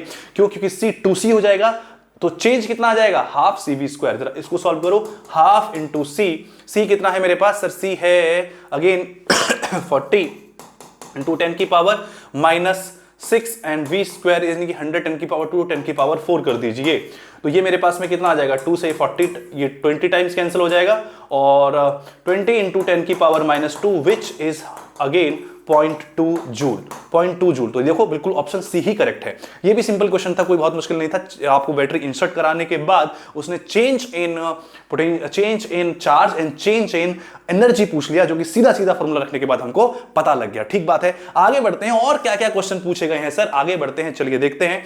अगला क्वेश्चन देखिए क्या है, given below are the 2 statements. 2 statements यहां पर बताए गए हैं। कह रहा the equivalent EMF of 2 non-ideal batteries connected in parallel is smaller than their either of the 2 EMFs। ठीक है, equivalent EMF of 2 non ideal batteries. Non ideal battery का मतलब हुआ उनके पास में कुछ ना कुछ इंटरनल रेजिस्टेंस है। is connected in parallel is smaller than either of the 2 batteries, मतलब दोनों से ही वो छोटा होता है।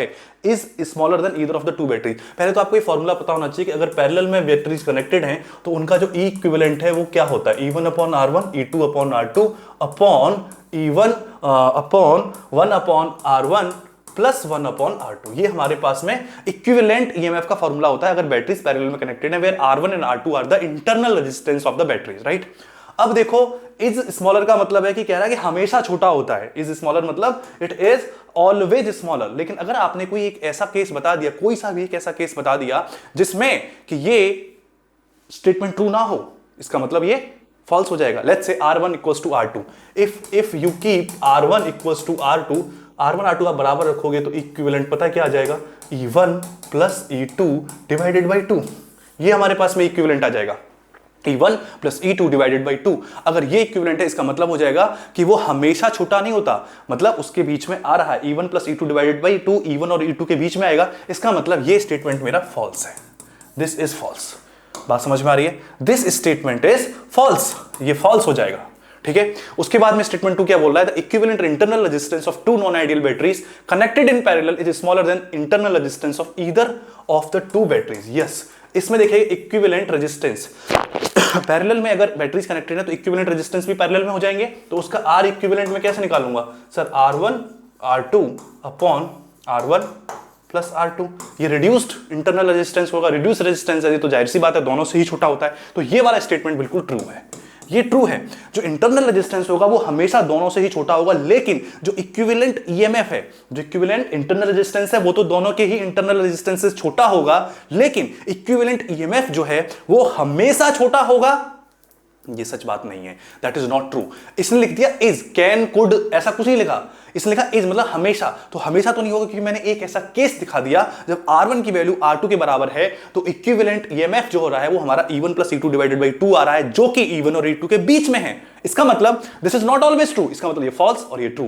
तो यहां पर आप देखो statement 1 is false, statement 1 is false, but statement 2 is true, यानी कि ऑप्शन डी इसका करेक्ट हो जाएगा। क्या मेरी बात क्लियर हो जाती है? यहां पर हमारा जो ऑप्शन है वो डी सही हो जाएगा।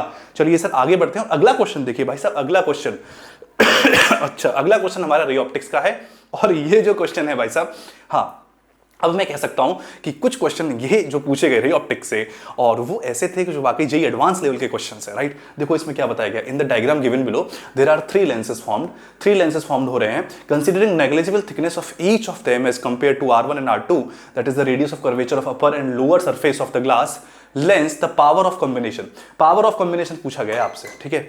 ये जो आपको दिखाई दे रहा है डायग्राम, इसमें 3 लेंसेज फॉर्म हो रहे हैं और उनकी थिकनेस नेग्लिजिबल है, थिकनेस बिल्कुल नेग्लिजिबल है। तो आपको क्या बताना है, पावर ऑफ द कॉम्बिनेशन, कि ये जो कॉम्बिनेशन बना इसकी पावर क्या होगी।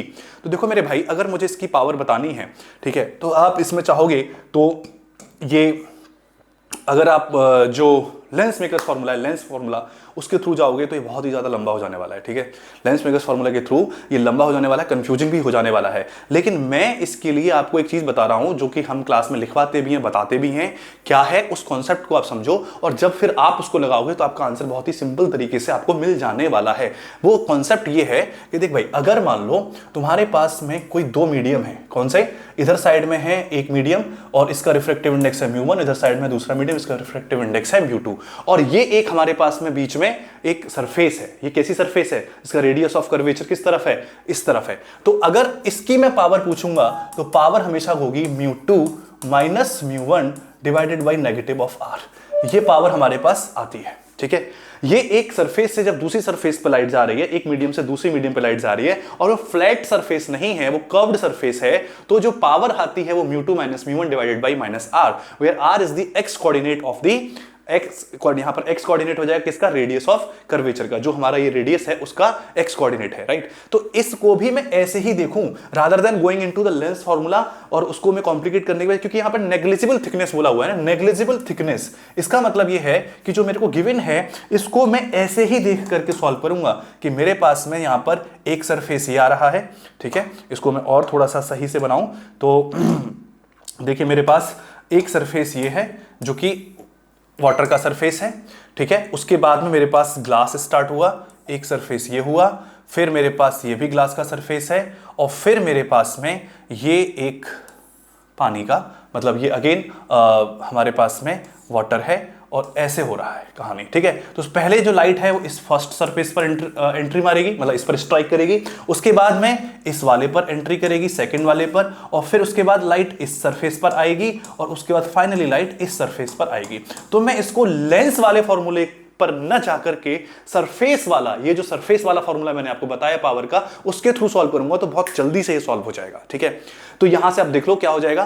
पहले सरफेस के लिए देखेंगे तो यहां पर मैं लगाऊंगा पावर, मतलब अब यहां पर फॉर्मूला क्या हो जाने वाला है, मतलब कॉन्सेप्ट क्या यूज हो जाने वाला है सर, कॉन्सेप्ट कहेगा कि जो पावर है P that is equals to P1 plus P2 plus P3 plus P4, ये हो जाएगा, ठीक है, क्योंकि चार सरफेसेस हैं। अब P1 मेरे पास में क्या है, what is the value of P1 sir, P1 जो है मेरे पास में, P1 जो है मेरे पास में वो क्या है सर, यहां से आप ये वाला फॉर्मूला लगाइए तो μ2 यहां पर जो 1 μ2 मतलब यहां पर ये फर्स्ट मीडियम हो जाएगा, सेकंड मीडियम हो जाएगा। तो सभी का रिफ्लेक्टिव इंडेक्स दे रखा है, ये 4/3 है, और ये ग्लास है तो ये 3/2 है, और अगेन ये वाटर है तो 4/3 है, ये एयर है तो इसका 1 है, इसका 1 है, राइट। तो 4/3 - 1, 4/3 - 1, ठीक है, 4/3 - 1 डिवाइडेड बाई दिस रेडियस, तो ये हमारे पास में फ्लैट है तो ये तो इन्फिनिटी हो जाएगा, खत्म हो गया, ये तो यहां से एग्जिस्ट ही नहीं करता। अब P2 की बात करते हैं, P2 यानी सेकंड सरफेस के लिए लाइट 4/3 से 3/2 में जा रही है, हाँ या ना, तो 3/2 - 4/3 डिवाइडेड बाई -R1, ये हमारा क्या था, ये R1 है। -R1 क्यों लगाया मैंने, क्योंकि फॉर्मूले में माइनस साइन है ही, और R1 is basically the mod, right, ये यहां पर आ जाएगा। उसके बाद में प्लस P3 की अगर मैं बात करूंगा, P3 थर्ड सरफेस पर लाइट कहां से जा रही है, 3/2 से 4/3 में जा रही है, तो 4/3 - 3/2 और डिवाइडेड बाई -R2, ठीक है, यहां पर हमने -R2 लगाया। अब जो फोर्थ सरफेस है उसमें देखेंगे तो यहां पर हमारा 1 - 4/3 एंड डिवाइडेड बाई इंफिनिटी, तो ये वाले टर्म्स तो खत्म हो गए, ये वाले टर्म्स तो खत्म हो गए, ये हमारे पास बचे। जब आप इसको सॉल्व करोगे, इन दोनों टर्म्स को आप सॉल्व करोगे तो आपको पता है 3/2 - 4/3, तो ये आई थिंक हमारे पास में आ जाएगा 3 × 3 9 9 -8 यानी 1/6 विद नेगेटिव साइन। तो जब आप इसको सॉल्व करोगे तो आई थिंक -1/6 ये कॉमन आ जाएगा, और यहां पर बचेगा 1/R1 - 1/R2, राइट। यहां से भी सेम हो जाएगा, ये +1/6 आएगा, ये बाहर ले लिया मैंने, मतलब यहां से मैंने कॉमन ले लिया 1/6 विद नेगेटिव साइन, तो यहां से मेरे पास में ये आंसर आ जाने वाला है, और ये है ऑप्शन नंबर बी के बराबर। तो आप देखोगे कि अगर इसको लेंस मेकर्स फॉर्मूले से जाओगे तो it will be extremely lengthy job for you to solve it, but यहां पर मैंने ये वाला जो कॉन्सेप्ट लगाया कि जब लाइट रे इस तरह से एक मीडियम से दूसरी मीडियम में इंसिडेंट होती है विद अ सर्टेन बाउंड्री और इंटरफेस, तो उसकी जो पावर होती है वो इस वाले फॉर्मूले से गिवन होती है, μ2 - μ1/r। अगर ये आपको जानना है कि ये सब कैसे डराइव होता है, कहां से होता है, उसके लिए तो आपको क्लास में आना पड़ेगा और आपको सीखना पड़ेगा कि सर ये फॉर्मूले हम कैसे कराते हैं। तो क्लास में हम जरूर इसको सब चीजें नोट्स में जरूर लिखवा देते हैं, और यहां से जो भी हमारे स्टूडेंट हैं वो जरूर इसको ठीक करके आए होंगे। आगे बढ़े, अगला क्वेश्चन देखते हैं, अगला क्वेश्चन क्या बोल रहा है, let's see the next question. Okay, in the next question, अच्छा ये भी देखो अगेन हमारा रे ऑप्टिक्स का क्वेश्चन है। Given in a thin convex lens of glass lens, reflective index mu दे रखा है, each side having a radius of curvature r है, ठीक है। One side is polished for the complete reflection, एक side को पोलिश कर दिया गया जिससे कि कंप्लीट रिफ्लेक्शन हो सके। पूछ रहा है at what distance from the lens an object be placed on the optic axis so that the image gets formed on the object itself, object पर ही इमेज बन जाए। मतलब सबसे पहले तो एक कॉन्वेक्स लेंस है ऐसा, और इस कॉन्वेक्स लेंस पर बेसिकली वो कह रहा है कि हमने इसको एक तरफ से ऐसा पॉलिश किया कि जो इमेज है वो ऑब्जेक्ट पर ही बन रही है। अब मुझे एक बात बताओ यार कि जब भी इमेज ऑब्जेक्ट पर ही बन रही हो इसका मतलब क्या होता है? इमेज ऑब्जेक्ट पर ही बन रही है, इसका मतलब है सर कि जो ऑब्जेक्ट की डिस्टेंस है वो ट्वाइस ऑफ फोकल लेंथ के बराबर है। हाँ या ना?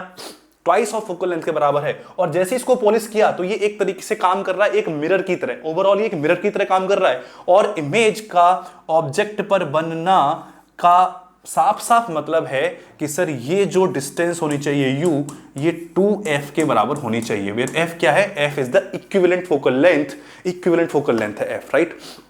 तो आपको इक्विवेलेंट फोकल लेंथ के लिए फॉर्मूला पता होगा, इसमें सीधा सीधा फॉर्मूला लगाना है, f इक्विवेलेंट 1/f। इक्विवेलेंट लगाएंगे तो क्या हो जाएगा? यहां पर जो हमारा रिफ्रैक्शन है वो 2 बार होता है तो 2/fl, ठीक है? और लेंस के लिए, और प्लस जो हमारा रिफ्लेक्शन है वो 1 बार होता है तो ये हमारा fm। मिरर के लिए 1 बार आता है, लेंस के लिए 2 बार होता है। ये आपका सीधा सीधा इक्विवेलेंट फोकल लेंथ के लिए फॉर्मूला लगाया हमने। और यहां पर जैसे ही आप इसको रखोगे और साथ में lens makers formula which is 1/f, 1/f याद है ना आपको क्या होता है? 1/f equals to what it is? Mu minus 1/r1 minus 1/r2, right? ये वाला फॉर्मूला जब यहां पर रखोगे तो आपको सीधा सीधा यहां से मिलेगा 2, और 1/fl की जगह मैं सीधा रख देता हूं यहां से म्यू माइनस 1, एंड यहां पर 1/r1 माइनस r2 दोनों आपस में बराबर हैं तो यहां से मेरे पास में 1/r माइनस 1/, यहां पर मुझे क्या रखना पड़ेगा? यहां पर मुझे रखना पड़ेगा minus r। Why? Because this ये r1 पॉजिटिव और ये जो r2 है नेगेटिव होगा तो माइनस r, और प्लस 1/, मिरर का जो फोकल लेंथ होगा वो उसकी रेडियस ऑफ कर्वेचर का हाफ हो जाएगा तो r/2, ये ऊपर पहुंच जाएगा। तो मेरे पास जो मिला वो 2 म्यू माइनस 1, ध्यान से समझिएगा इसको, और साथ ही हो जाएगा 1/r एंड 1/r प्लस का तो 2/r, राइट? Plus 2/r। तो यहां से मेरे पास में जो 1/f मिल रहा है, 1/f मिल रहा है वो आ जाएगा 2/r को अगर मैं कॉमन ले लूं, 2/r को अगर मैं कॉमन ले लूं तो 2 म्यू माइनस 2 प्लस 1, इसका मतलब होगा कि ये मेरे को मिलेगा 2/r एंड 2 म्यू माइनस 1। ये मेरे पास क्या आया है? 1/f, ये 1/f है तो f कितना हो जाएगा सर? f जस्ट उसका हो जाएगा r/2 एंड 2 म्यू माइनस 1, ये f आएगा। लेकिन u क्या होना चाहिए? u 2f होगा। तो यहां से जब u की वैल्यू आप 2f लिखाओगे तो 2 से 2 कैंसिल हो जाएगा, सीधा सीधा u की value r/2 mu minus 1, r/2 mu minus 1। तो ये कौन सा ऑप्शन है हमारे पास? r/2 mu minus 1, D option जो है करेक्ट हो जाएगा। क्या मेरी बात क्लियर हो रही है? यहां पर हमने सीधा पावर का फॉर्मूला लगाया, पावर ऑफ द कॉम्बिनेशन। ध्यान रखना ये पावर ऑफ द कॉम्बिनेशन है, कॉम्बिनेशन है 1/f यानी पावर, सीधा सीधा 2/fl प्लस 1/fm सीधा नोट्स में लिखवाया जाता है ये, और वहीं से ये क्वेश्चन पूछा गया। ये भी इजी क्वेश्चन था, कोई दिक्कत वाली बात इसमें नहीं थी। ठीक है, आगे बढ़ते हैं और अगले क्वेश्चन की तरफ चलते हैं। अगला क्वेश्चन पूछ रहा है 2 soap bubbles of radius 2 centimetre and 4 centimetre respectively are in contact with each other. ठीक है, the radius of curvature of the common surface in centimetre आपसे पूछा गया है। यार देखो 2 सोप बबल्स होते हैं। अब ये हमारे पास में न्यूमेरिकल आंसर टाइप क्वेश्चन है जिसमें कि आपको आंसर लिखना होता है। जो सोप बबल है हमारे पास में उनकी 2 सेंटीमीटर एंड 4 सेंटीमीटर रेडियस है। ठीक है, 2 centimetre and 4 centimetre, 2 centimetre and 4 centimetre. एक हमारे पास छोटा बबल है और एक हमारे पास में बड़ा बबल है। जब इन दोनों को आपस में हम पास में लेकर आए, ये R1 है और इसकी रेडियस R2 है, राइट। जब इन दोनों को हम आपस में एक दूसरे कॉन्टेक्ट में लेकर के आते हैं तो हमारे पास इक्विवेलेंट रेडियस का एक फॉर्मूला आता है। याद है आप सभी को? अगर R1 और R2 हमारे पास में 2 रेडियस हैं, R1 इसमें यहां पर ये हमारा R1 हो जाएगा, ये हमारा R2 हो जाएगा। ठीक है, तो इक्विवेलेंट रेडियस अगर इन दोनों को मैं टच करा दूं, मतलब एक दूसरे के साथ ही रखूं, तो ये देखो ये और ये हमारा ऐसे, तो जो सरफेस है ना हमारा जहां पर ये दोनों एक दूसरे को टच कर रहे हैं, वो एक्चुअली रेडियस कुछ ऐसे हो जाती है। ठीक है, कुछ ऐसे हो जाती है, राइट। इसे बोलते हैं, ये जो हमारे पास कर्व्ड सरफेस आया, इसकी आपको निकालनी है रेडियस। इसकी आपको रेडियस निकालनी है। थोड़ा सा और मैं इसको अच्छे से बना देता हूं जिससे कि आपको थोड़ा कंफ्यूजन ना हो। ये आपको जो है निकालनी है, ये वाली। अब देखो ये ना तो R1 के बराबर है ना R2 के बराबर है, ना R1 के बराबर है ना R2 के बराबर। ध्यान रखिएगा, हाँ ये बात सही है सर कि ये R2 है, ये बात भी सही है सर कि ये R1 है, लेकिन इसकी जो रेडियस है वो ना ही R1 है ना ही R2 है, बल्कि इसका कुछ ना कोई कॉम्बिनेशन है, राइट। तो अगर मैं बात करूं, यहां पर प्रेशर है P1 और यहां है प्रेशर P2 और यहां पर था प्रेशर P0, आउटसाइड प्रेशर था P0। तो आप इन सभी का यूज करके इक्विवेलेंट रेडियस फाइंड आउट करो। इक्विवेलेंट रेडियस फाइंड आउट करोगे तो यार देखो, आपको सीधा सीधा पता है कि जो वैल्यू आती है आर इक्विवेलेंट की, वो आती है हमारे पास में this is R2 into R1 upon R2 minus R1। ये हमारे पास में रेडियस आती है। कैसे आती है सर ये? अरे भाई, इसको अगर आपको देखना है, समझना है, तो सिंपल सी बात है कि यहां से मैं अगर इसको लिखूंगा, यहां पर P1 है, यहां पर प्रेशर P1 है, यहां पर P2 है और यहां P0 है, तो एक्सिस प्रेशर मुझे निकालना हो तो मैं इसको लिख सकता हूं कैसे? यहां पर एक्सिस प्रेशर अगर मुझे निकालना हो तो ये मेरे को लिखना होगा P1 equals to P0 plus 4T upon R1 और P2 को मैं लिख सकता हूं P0 plus 4T upon R2। तो यहां से P1 माइनस P2 करूंगा तो 4T upon R1 minus 4T upon R2, ये P1 माइनस P2 हो जाएगा। और सेम यहां पर मैं लगाऊंगा, P1 इधर है, P2 इधर है, तो इस वाले सरफेस की जो रेडियस होगी R इक्विवेलेंट, वो होगी P1 माइनस P2। ये इक्वेशन 1 आ गई। और ये दूसरी कलर से मैं जो लिख रहा हूं, दूसरे इस वाले सरफेस के लिए, P1 minus P2 equals to 4T upon R। यही आपको निकालना है। तो जब आप इसको आपस में बराबर रख दोगे, that 4T upon R equals to 4T upon R1 minus 4T upon R2, तो 40 cancel, 1 upon R equals to हो जाएगा मेरे पास R2 minus R1 upon R1 R2। तो यहां से मेरे पास R की वैल्यू आ जाएगी R1 R2 upon R2 minus R1। ये भी मैंने तुम्हें सॉल्व करके बता दिया, ठीक है। अब जरा इस पे सारी वैल्यू रख दो, आपको आंसर मिल जाएगा।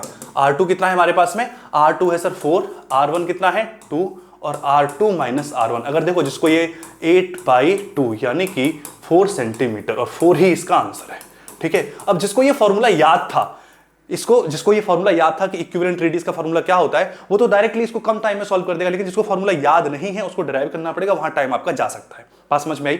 चलिए आगे बढ़ते हैं और अगले क्वेश्चन की तरफ चलते हैं। आगे इसने क्या पूछा गया है हमारे साथ, ठीक है। So in the next question, in the very next question, what it is asking is that 3 conductors of same length having thermal conductivity K1, K2 and K3, okay, are connected as shown in the figure। इस तरीके से connected है। Area of cross section of first and second conductor are same। First and second cross section का जो area है वो same है, ये भी A है, ये भी A है, ठीक है। For third conductor it is double of the first conductor। For third conductor it is double of the first conductor, यानी कि इसका जो है वो 2A है और लेंथ आई थिंक तीनों की सेम है, ठीक है। The temperature are given in figure, मतलब टेम्परेचर उसने दे रखा है। जैसे यहां पर ये वाला 100 डिग्री सेल्सियस है, ये 0 डिग्री थीटा डिग्री सेल्सियस है और ये 0 डिग्री सेल्सियस है। कोई दिक्कत वाली बात नहीं है। कह रहा है in steady state condition the value of theta, यानी कि आपको जंक्शन टेम्परेचर फाइंड आउट करना है स्टेडी स्टेट कंडीशन के लिए। देखो अब इसमें सीधा सा इसको जो बहुत ही सिंपल तरीके से मैं सॉल्व कर सकता हूं वो है नोडल एनालिसिस लगा के। क्या लगा के? Nodal analysis. अगर मैंने इसको मान लिया कि यहां पर थीटा है, तो देखो एक हमारे पास में करंट इधर जा रही करंट और एक इधर जा रही, मतलब अब इन तीनों को जो सम है वो 0 हो जाना चाहिए, राइट। अगर मैं ये नोडल एनालिसिस लगाऊंगा तो बहुत ही सिंपल तरीके से इसका आंसर मुझे आ जाएगा। नोडल एनालिसिस जरा अप्लाई करते हैं और इसका जो है आंसर फाइंड आउट करते हैं। नोडल एनालिसिस लगाया तो मेरे पास आया क्या? देखो यहां पर हो जाएगा, देखो नोड मतलब जो हीट करंट है उसका सम 0 आ जाएगा, क्योंकि किसी भी जंक्शन पर sum of all the heat currents passing through that junction is always 0। तो यहां से 3 डायरेक्शन में मैंने करंट दिखाया, तीनों का सम 0 होगा। तो मैं लिख सकता हूं that for this first conductor theta minus 100, ये टेम्परेचर डिफरेंस हुआ, डिवाइडेड बाई रेजिस्टेंस। और थर्मल रेजिस्टेंस क्या होता है? थर्मल रेजिस्टेंस जल्दी से बताओ। Thermal resistance sir, thermal resistance होता है L अपॉन KA। तो यहां पर L हो जाएगा और K1 into A, K1 into A मतलब सीधा यहां पर K1 इंटू A प्लस दूसरा थीटा माइनस 100, अगेन वही रहेगा टेम्परेचर, लेकिन यहां पर K2 हो जाएगा। L है और यहां पर K2 और A, L और A दोनों का सेम है यहां पर, प्लस थीटा माइनस 0 यहां पर दूसरी तरफ वाले के लिए मैं कर रहा हूं, that is equal to L upon K3 into A, right. लेकिन A यहां पर क्या है? 2a है बस, दैट इज इक्वल्स टू 0। यहां पर आप l k1 एंड की वैल्यू डालो, l अपॉन a तो कैंसिल हो ही जाएगा, ये कैंसिल हो जाएगा, ये कैंसिल हो जाएगा, ये कैंसिल हो जाएगा, आप बाकी सभी की वैल्यू डालो और आपको आंसर मिल जाएगा। तो यहां पर आप डालोगे k1 ऊपर पहुंचेगा, k1 कितना है मेरे पास में, k1 है सर 60, तो 60 थीटा माइनस 100 प्लस k2 कितना है, बोलिए बोलिए, k2 है 120 थीटा माइनस 100, ठीक है। और k3 कितना है सर, k3 है मेरा 135 इंटू 2 कितना हो जाएगा 270 और ये हमारे पास में क्या हो जाएगा theta, that is equals to 0।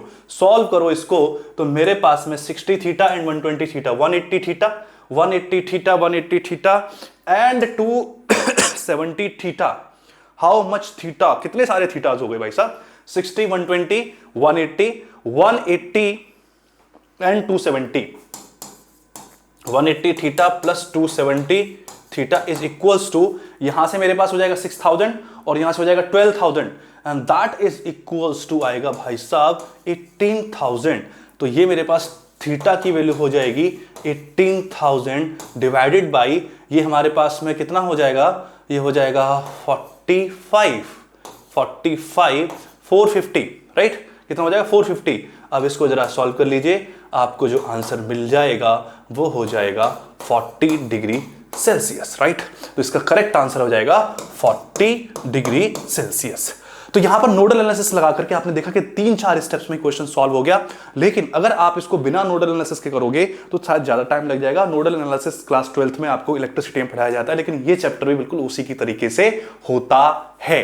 क्या मेरी बात क्लियर है, आप लोग सभी आंसर में मिला रहे होंगे, तो आपको ठीक ठाक जो है यहां पर रिस्पॉन्स मिल रहा होगा, ठीक है। आगे बढ़ेंगे बिल्कुल बढ़ेंगे, और अब जो है हम चलेंगे अपने अगले क्वेश्चन की ओर। ऑलराइट, सो अभी हमारे पास में एक क्वेश्चन है, क्या बोल रहा है, देखिए अगला क्वेश्चन है ये भी हमारा न्यूमेरिकल आंसर टाइप में क्वेश्चन है। और the driver sitting inside a parked car is watching vehicles approaching from behind with the help of his side view mirror, ठीक है। ये वो क्वेश्चन था जो सबसे ज्यादा मतलब स्टूडेंट्स इसकी डिमांड कर रहे थे कि सर इसका क्या सॉल्यूशन बनेगा, कैसे होगा। देखो मैं सही बात बताऊं, कुछ क्वेश्चंस हमेशा ऐसे पूछे जाते हैं जिनका बहुत ही ज्यादा लेंदी मतलब प्रोसेस होता है सॉल्व करने के लिए, ठीक है। अभी हम देखेंगे इसका जब सॉल्यूशन करेंगे तो आप खुद भी इस बात को एहसास करोगे। तो बेहतर एडवाइस ये होती है कि आप जो है ऐसे क्वेश्चंस में बहुत ज्यादा कैलकुलेशन करना पड़ रहा हो उनको आप छोड़ दें, आप बाकी क्वेश्चंस को पहले करें, राइट। लेकिन फिर भी देखते हैं कि इसमें क्या कहा गया है और इसको हम सॉल्व करते हैं। और सॉल्व करने के बाद में इस वीडियो का जो लेंथ है वो ज्यादा लंबा ना हो, तो अगर जरूरत पड़ेगी तो हम अपने जो है कैलकुलेटर का भी यूज कर लेंगे। देखिए, the driver is sitting inside a parked car, मतलब कार उसकी जो है वो रुकी हुई है, watching vehicles approaching from behind with the help of his side view mirror, ठीक है, which is a convex mirror with radius of curvature r equals to 2 metre. Radius of curvature कितना है उसका 2 मीटर का दे रखा है, ठीक है। Another car approaches with him from behind with a uniform speed of 90 km per hour when the car is at a distance of 24 metre from him।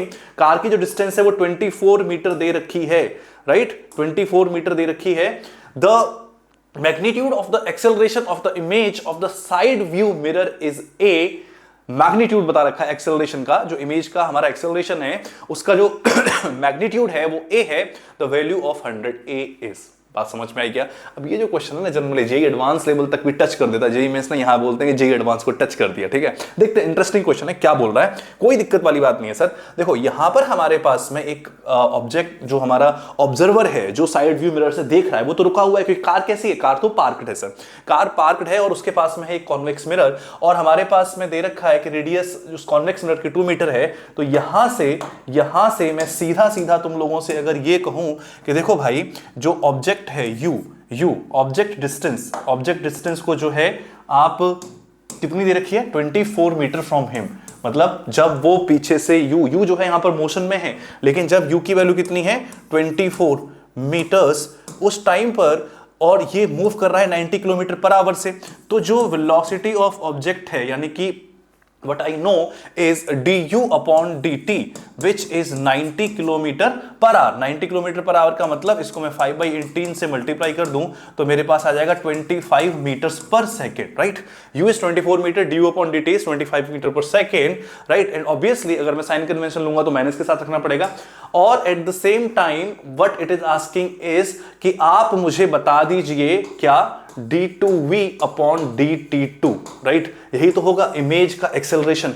ये आपसे पूछा गया है, मतलब पहले मुझे फंडा क्लियर हो कि मुझे दे क्या रखा है, मुझे u दे रखा है, मेरे को ऑब्जेक्ट की वेलोसिटी दे रखी है, मेरे से पूछा क्या गया है, मेरे से पूछा गया है कि जो हमारा इमेज है उसका एक्सेलरेशन बताइए, तो यही तो एक्सेलरेशन होगा। मतलब पहले मेरा टारगेट है कि मुझे dv upon dt find out करना है। यहां तक मैं कैसे पहुंचूंगा, जरा मैं अपने स्टेप्स तो बनाऊं। यहां तक पहुंचने के लिए सर पहले मैं dv अपॉन dt निकालूं, ठीक है, और उससे भी पहले मुझे v निकालना पड़ेगा। तो v फिर dv अपॉन dt, फिर dv अपॉन dt से हम d2v अपॉन dt2 तक पहुंचेंगे, यानी दिस इज द एक्सेलरेशन। और फिर हम जो है फाइनली आंसर तक पहुंचेंगे। चलो स्टार्ट करते हैं। सबसे पहले v बताओ, v क्या हो जाएगा सर? v तो डायरेक्टली आप बता ही सकते हो क्या हो जाएगा। v के लिए हम यहां पर फॉर्मूला कौन सा लगाएंगे? V इक्वल्स टू, ये कैसा मिरर है हमारे पास में? कॉन्वेक्स मिरर है, राइट? कॉन्वेक्स मिरर के लिए मिरर फॉर्मूला आप लगा दीजिए, तो what I would be getting is u into F upon u minus F. अब u जो है हमारे पास 24 साइन के साथ भी रख सकते हैं, इंटू f फोकल लेंथ है, और फोकल लेंथ कॉन्वेक्स मिरर की कैसी होती है? पॉजिटिव होती है। कॉन्वेक्स मिरर की focal length is always positive, right? और u इज -24 -1, तो what I am getting is 24 upon 25 metres. ये क्या आया मेरे पास? v आ गया, मेरे पास v आ गया। लेकिन मुझे चाहिए क्या? एक काम मेरा हो गया, this task has been done. Now let's focus on dv upon dt। dv upon dt के लिए मैं जो मेरे पास में मिरर फॉर्मूला है, कौन सा क्या है mirror formula? Which is 1 upon u plus 1 upon u v equals to 1 upon f। इसको डिफरेंशिएट कर लेता हूं, तभी वहीं से तो dv अपॉन dt आ सकता, और तो कोई रास्ता है नहीं। When I will be differentiating it, what I will get is -1 upon u square du upon dt minus 1 upon v square dv upon dt, and that is equals to 0, because focal length तो constant हो जाएगी, ठीक है। अब यहां से आप देखिए कि यहां से मेरे पास में मुझे चाहिए क्या? Sir dv upon dt, okay. तो dv अपॉन dt ये किसके बराबर हो जाएगा सर? ये बराबर हो जाएगा माइनस v स्क्वेयर, मतलब यहां से पहुंचेगा वहां, upon u square times du upon dt।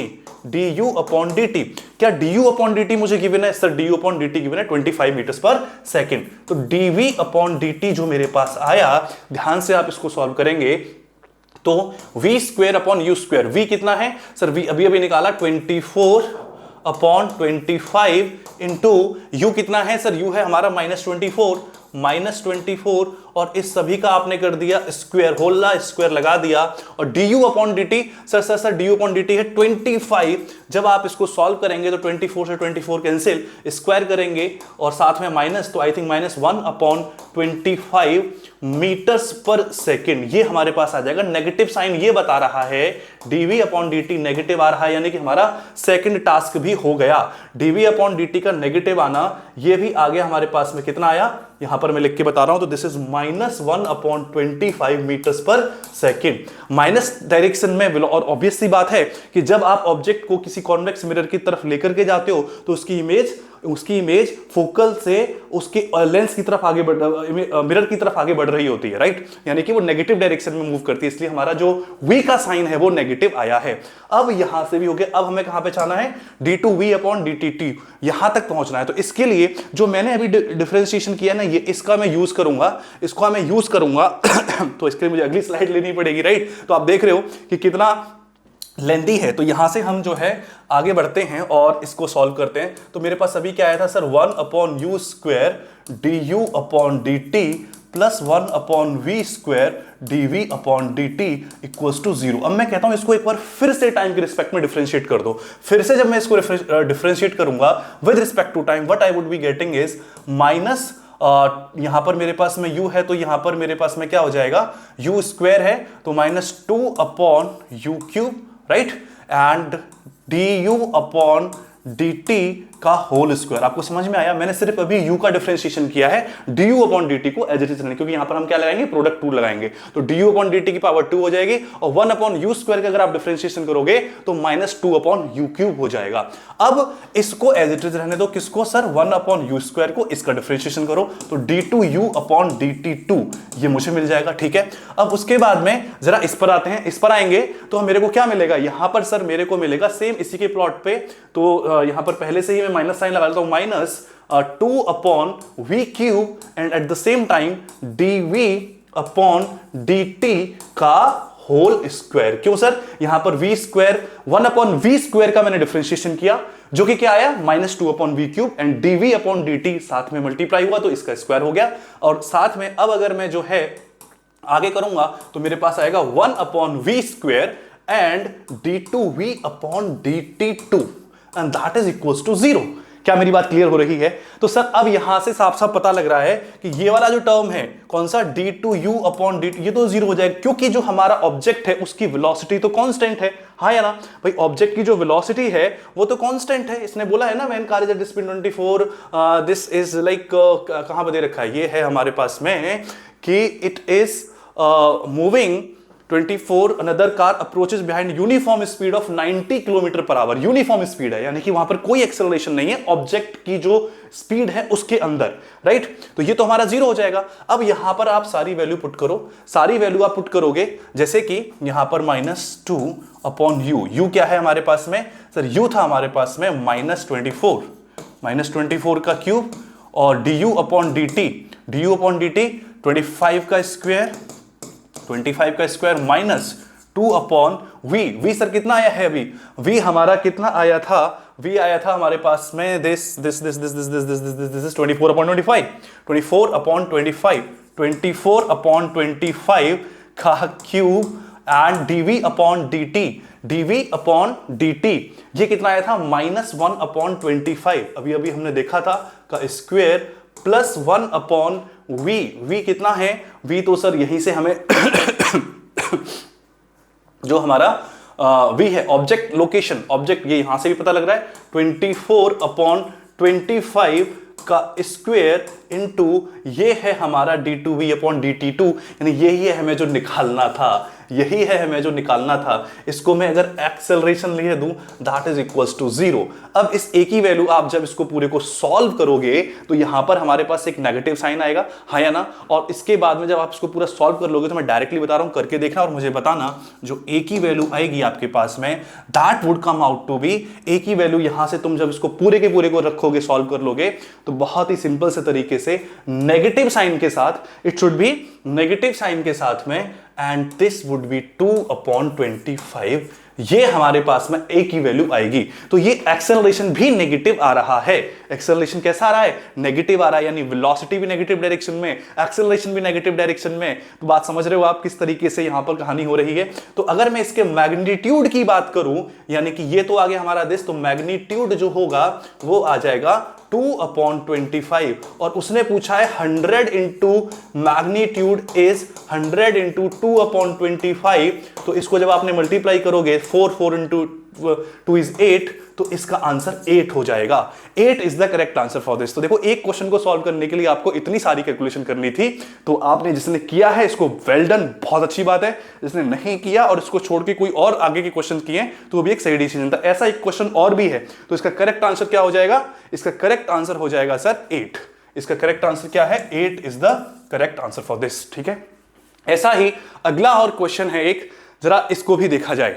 Again this question when I was discussing the paper, ये भी एक काफी लेंदी क्वेश्चन है। देखो, इसमें पोजीशन वेक्टर्स दे रखे हैं, दो 1 kg पार्टिकल्स हैं A एंड B, और उनके पोजीशन वेक्टर्स दे रखे हैं RA और RB, और इसमें बीच में इसने, आप ध्यान से देखोगे तो बहुत से स्टूडेंट जब इस क्वेश्चन को पढ़े होंगे ना, तो पढ़ते ही दिमाग खराब हो गया होगा कि यार इसमें हुआ क्या है एक्चुअली ऐसा। ठीक है, तो लेकिन क्वेश्चन ईजी है, लेकिन लेंदी कैलकुलेशन है, कैलकुलेशन लेंदी है, मैथ्स ज्यादा है, फिजिक्स कम है। तो आप यहां पर देखोगे कि α1t square, α2t and α3t, और साथ में β1t, β2t, β3t, और साथ में आपको α1, α2, α3 की वैल्यू दे रखी है। और α1, α2 तो ठीक है, α2 में 3n कहीं पर लगा रखा है। ठीक है, उसके बाद β1 2 मीटर पर सेकेंड, β2 माइनस साइन के साथ, और β3 में 4p दे रखा है।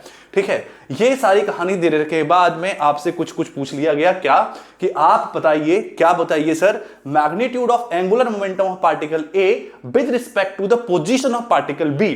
मैग्नीट्यूड निकालना किसका है? पार्टिकल A का। ठीक है, तो मतलब आपसे पूछ रहा है सर, ये अगर मैं पूछूं, किसने डायरेक्टली पूछा क्या है, ये पूछ रहा है आपसे मैग्नीट्यूड ऑफ एंगुलर मोमेंटम यानी mass of A into velocity of A और V cross R with respect to what sir? With respect to B, यानी RA minus RB, RA minus RB, ये आपसे पूछा जा रहा है इस क्वेश्चन के अंदर, और इसका भी मैग्नीट्यूड, मतलब पहले आप ये निकालो, फिर उसका मैग्नीट्यूड निकालो, और फिर आप जो है एल की वैल्यू दीजिए। ठीक है, तो स्टार्ट करें। ये भी एक अगेन एक लेंदी एक्सरसाइज होने वाली है, और इसमें देखते हैं कि स्टार्ट करते हैं पहले इसको। तो सबसे पहले तो ये बता दो, आर ए को मैं यहीं पर ही आप लोगों के सामने अगर लिखना चाहूं तो देखो, अल्फा 1 अल्फा 2 अल्फा 3 की वैल्यू रखो और बताओ आर ए क्या होगा।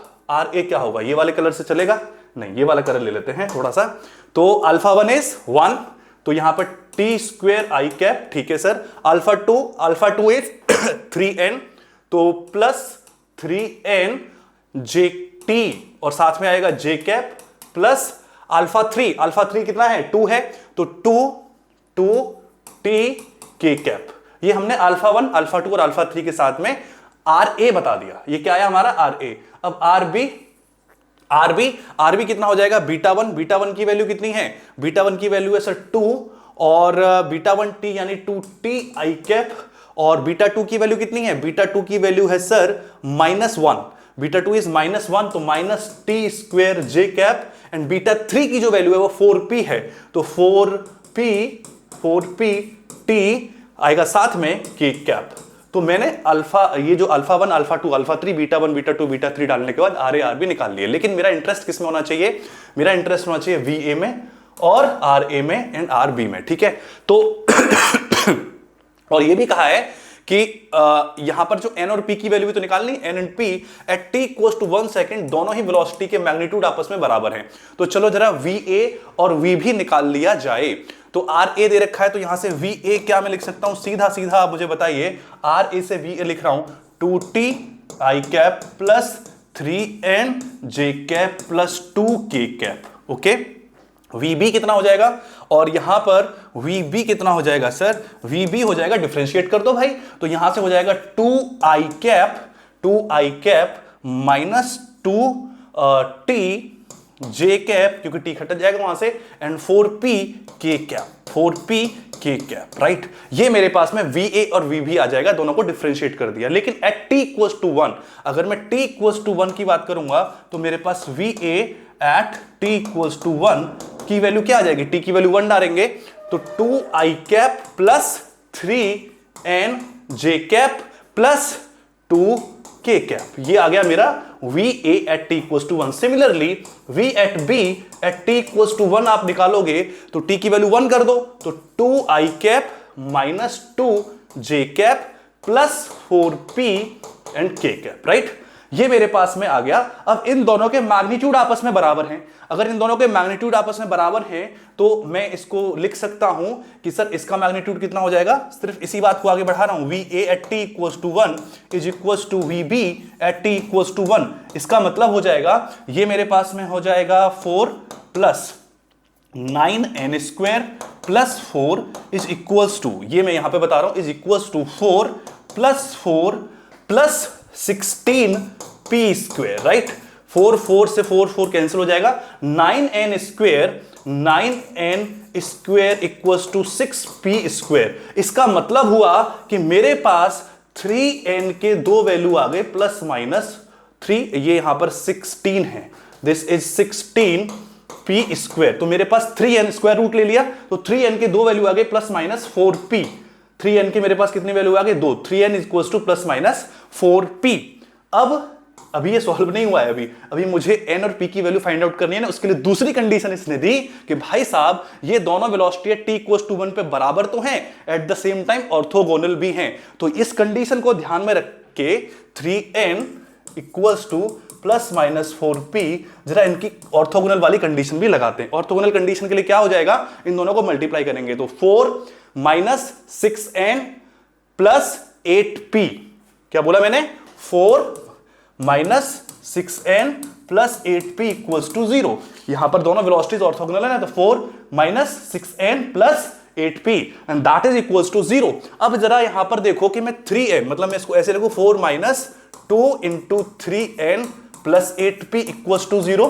तो अगर मैं 3n की वैल्यू प्लस 4p लेता हूं 3n की वैल्यू प्लस 4p। इसका मतलब क्या है? इसका मतलब है कि सर 3n की वैल्यू या तो आप 4p ले लो या फिर आप 3n की वैल्यू माइनस 4p ले लो। तो लेट्स से 4p लेता हूं मैं, तो यहां पर minus 8p plus 8p, 8p से 8p कैंसिल हो जाएगा, मेरे पास कुछ नहीं बचेगा, यानी कि कोई सॉल्यूशन नहीं मिला। तो मुझे 3n की वैल्यू क्या लेनी चाहिए? Minus 4p। 3n की वैल्यू मुझे लेनी चाहिए माइनस 4p। ये सही है, ये नहीं होगा। तो 3n equals to minus 4p, ये सही रिलेशन है। तो जब मैं इसको रखूंगा तो what I would get is 4 minus 2 और minus 4p plus 8p is equals to 0। अब यहां से मेरे पास आएगा 4 minus 8p plus this is plus 8p plus 8p equals to 0। तो यहां से 4 प्लस 16p इक्वल्स टू 0। तो p की वैल्यू आ गई -1/4। If p is -1/4 then what is the value of n? यहां से सर n की वैल्यू आ जाएगी 4 बाई दिस इज -4p/n। तो यहां पर आप p की वैल्यू रखोगे तो n की वैल्यू कितनी हो जाएगी? -4/3 इंटू p इज -1/4, राइट? तो 4 से 4 कैंसिल, n की वैल्यू आ गई हमारे पास 1/3। देखो n की वैल्यू 1/3, p की वैल्यू -1/4। अब जाकर के n और p की वैल्यू आई है। सिर्फ बोला था ना मैंने स्टार्टिंग में इस क्वेश्चन को, और अभी हुआ नहीं है, अभी जस्ट एक ही पार्ट हुआ है। अब ये n और p की वैल्यू आपको रखनी है कहां पर? सर हमको चाहिए था RA, RB और VA ये रहा, RA ये रहा, और ये सब किस पर चाहिए? At t equals to 1।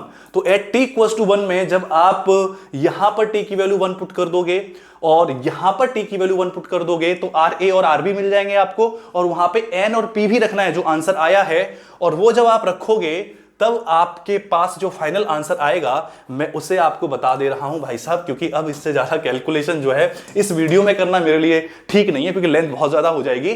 तो वो मैं आपको बता देता हूं काम की बात, कि जो आप VA फाइंड आउट करोगे, जो मैंने अपनी कैलकुलेशन की है उसी से मैं आपको बता देता हूं। जो VA आएगा, VA जो आएगा दैट वुड बी VA जो आएगा वो आ जाएगा 2i plus j plus 2k cap. 2i plus j plus 2k cap, right? और यहां से हमारे पास में दूसरा क्या चाहिए था मुझे? RA and RB। ये सीधा सीधा वहां से आपको रखना है NP की वैल्यू, RA एंड RB।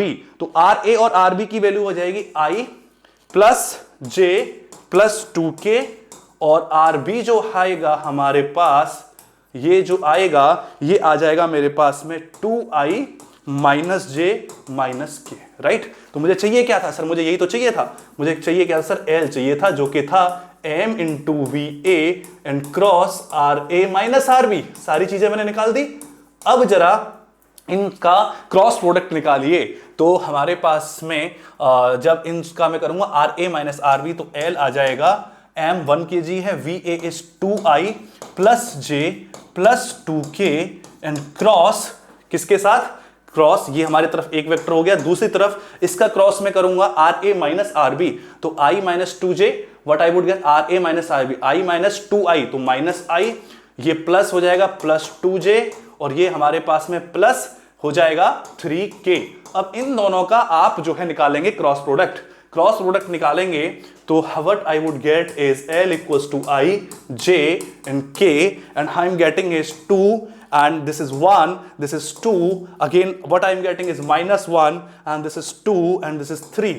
अब जब आप इसको सॉल्व करोगे, ठीक है, तो finally what you would be getting is L equals to, सीधा यहां से मैं बताऊं आपको, तो L की वैल्यू आपके पास में आ जाएगी minus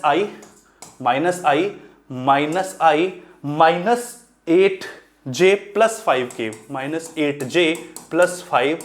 that is the angular momentum at t equals to 1 of particle 1 with respect to the another particle. अब आप जब इसका मॉड करोगे भाई साहब तो आपके पास आएगा 1 प्लस 64 प्लस 25। तो अंदर आपके क्या आया? अंदर आया sir mod of L is under the root what it is called 90। और यही आपसे पूछा है, तो उसका आंसर क्या हो जाएगा? 90 is going to be the correct answer. तो ये सारे स्टेप में ये प्रोसेस है, थोड़ी सी कैलकुलेशन लेंदी थी। अगर किसी स्टूडेंट ने इसको छोड़ के कोई दूसरा अटेम्प्ट किया, मुझे कमेंट करके जरूर बताना कि यार ये वाला क्वेश्चन आपने किया है या नहीं किया, और अगर आपने इसके अलावा कोई और किया तो एक सही डिसीजन था, मतलब कहने का ये, क्योंकि इसमें बहुत ज्यादा कैलकुलेशन थी, राइट। तो इसका आंसर फाइनली मैं क्या लिख दूंगा? 90 is going to be the correct answer for this. ठीक है, चलिए एक और क्वेश्चन, हमारा लास्ट क्वेश्चन बचा हुआ है, which is this। क्या बोल रहा है? देखो पढ़ो, देखो ये बहुत आसान क्वेश्चन है, इसमें कोई दिक्कत नहीं होगी। A particle is projected at an angle of 30 degree from the horizontal at a speed of 60 metre पर सेकेंड। ठीक है, कितनी स्पीड से, मतलब हॉरिजॉन्टल से कितना एंगल लिया है सर? इसने लिया है कितना सर? 30 डिग्री, और स्पीड कितनी मेंटेन करी सर? 60 मीटर्स पर second. Okay, the height traversed by the particle in the first second is h0, first second, and height traversed in the last second before it reaches the maximum height is h1, before it reaches the maximum height is h1, then h0 over h1 बताना है। h0 और h1 का ratio आपको बताना है। तो क्या आप मुझे एक बात बताइए, ये 30 मीटर पर सेकंड, तो इस डायरेक्शन में इसको वेलोसिटी मिली कितनी होगी? इसको मिली होगी 30 मीटर पर सेकंड, 30 मीटर्स पर सेकंड।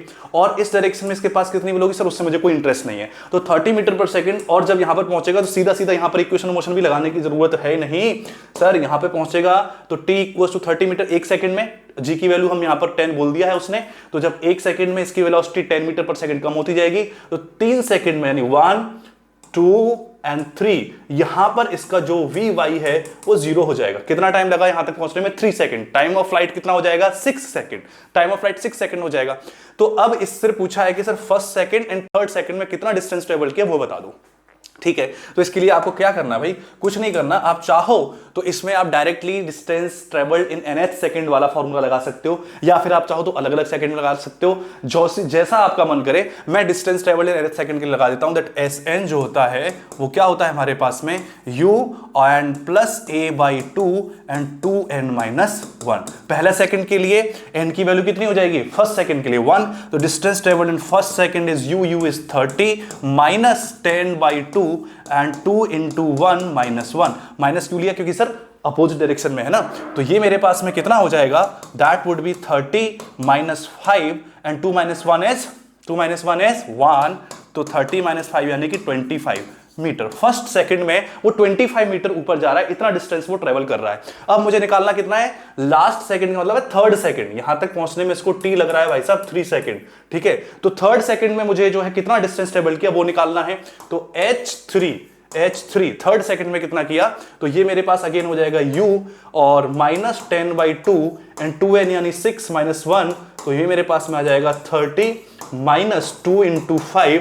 तो मेरे पास में what it would be, sorry, this is 5 into 5, 5 into 5 equal to 5। ठीक है, तो ये मेरे पास में h3 यानी कि इसने इसको h1 कह दिया है। इसको 25 मीटर को इसने बोला है h0 is 25, और ये जो h3 आया इसको इसने h1 कहा है, जो कि आ रहा है 5। अब रेशो बता दो यार क्या हो गया? h 25 upon 5 which is 5, 25 upon 5 which is 5। ये हमारा 5 इसका आंसर हो जाएगा। क्या मेरी बात क्लियर है? तो ये तो इजी क्वेश्चन था। तो this is the complete solution of the JEE mains exam, जो कि हमारा फर्स्ट डे हुआ था। फर्स्ट शिफ्ट के जितने भी फिजिक्स के क्वेश्चन थे वो सारे के सारे मैंने एक ही वीडियो में आपको एक जगह पर सॉल्यूशन प्रोवाइड कर दिया। उम्मीद करता हूं मेरे भाई कि आपको इस सेशन पसंद आया होगा। ये जो भी मैंने क्वेश्चन डिस्कस किए, मैं ये भी चाहूंगा कि कहीं ना कहीं आपके हेल्प करें कॉन्सेप्ट को बनाने के लिए। कुछ भी आगे जो भी आप तैयारी कर रहे हो, नीट की एग्जाम के लिए जा रहे हो या फिर आप जेईई के एग्जाम को ही देने जा रहे हो, बढ़िया से आप पढ़ाई करते रहो और जो है पूरी अच्छे से जो है अपनी चीजों को बढ़िया बनाते रहो यार, पढ़ते रहो, मस्त रहो। मतलब यही मैं चाहूंगा। Wish you all the best, good luck, see you in the next video और नेक्स्ट सॉल्यूशन।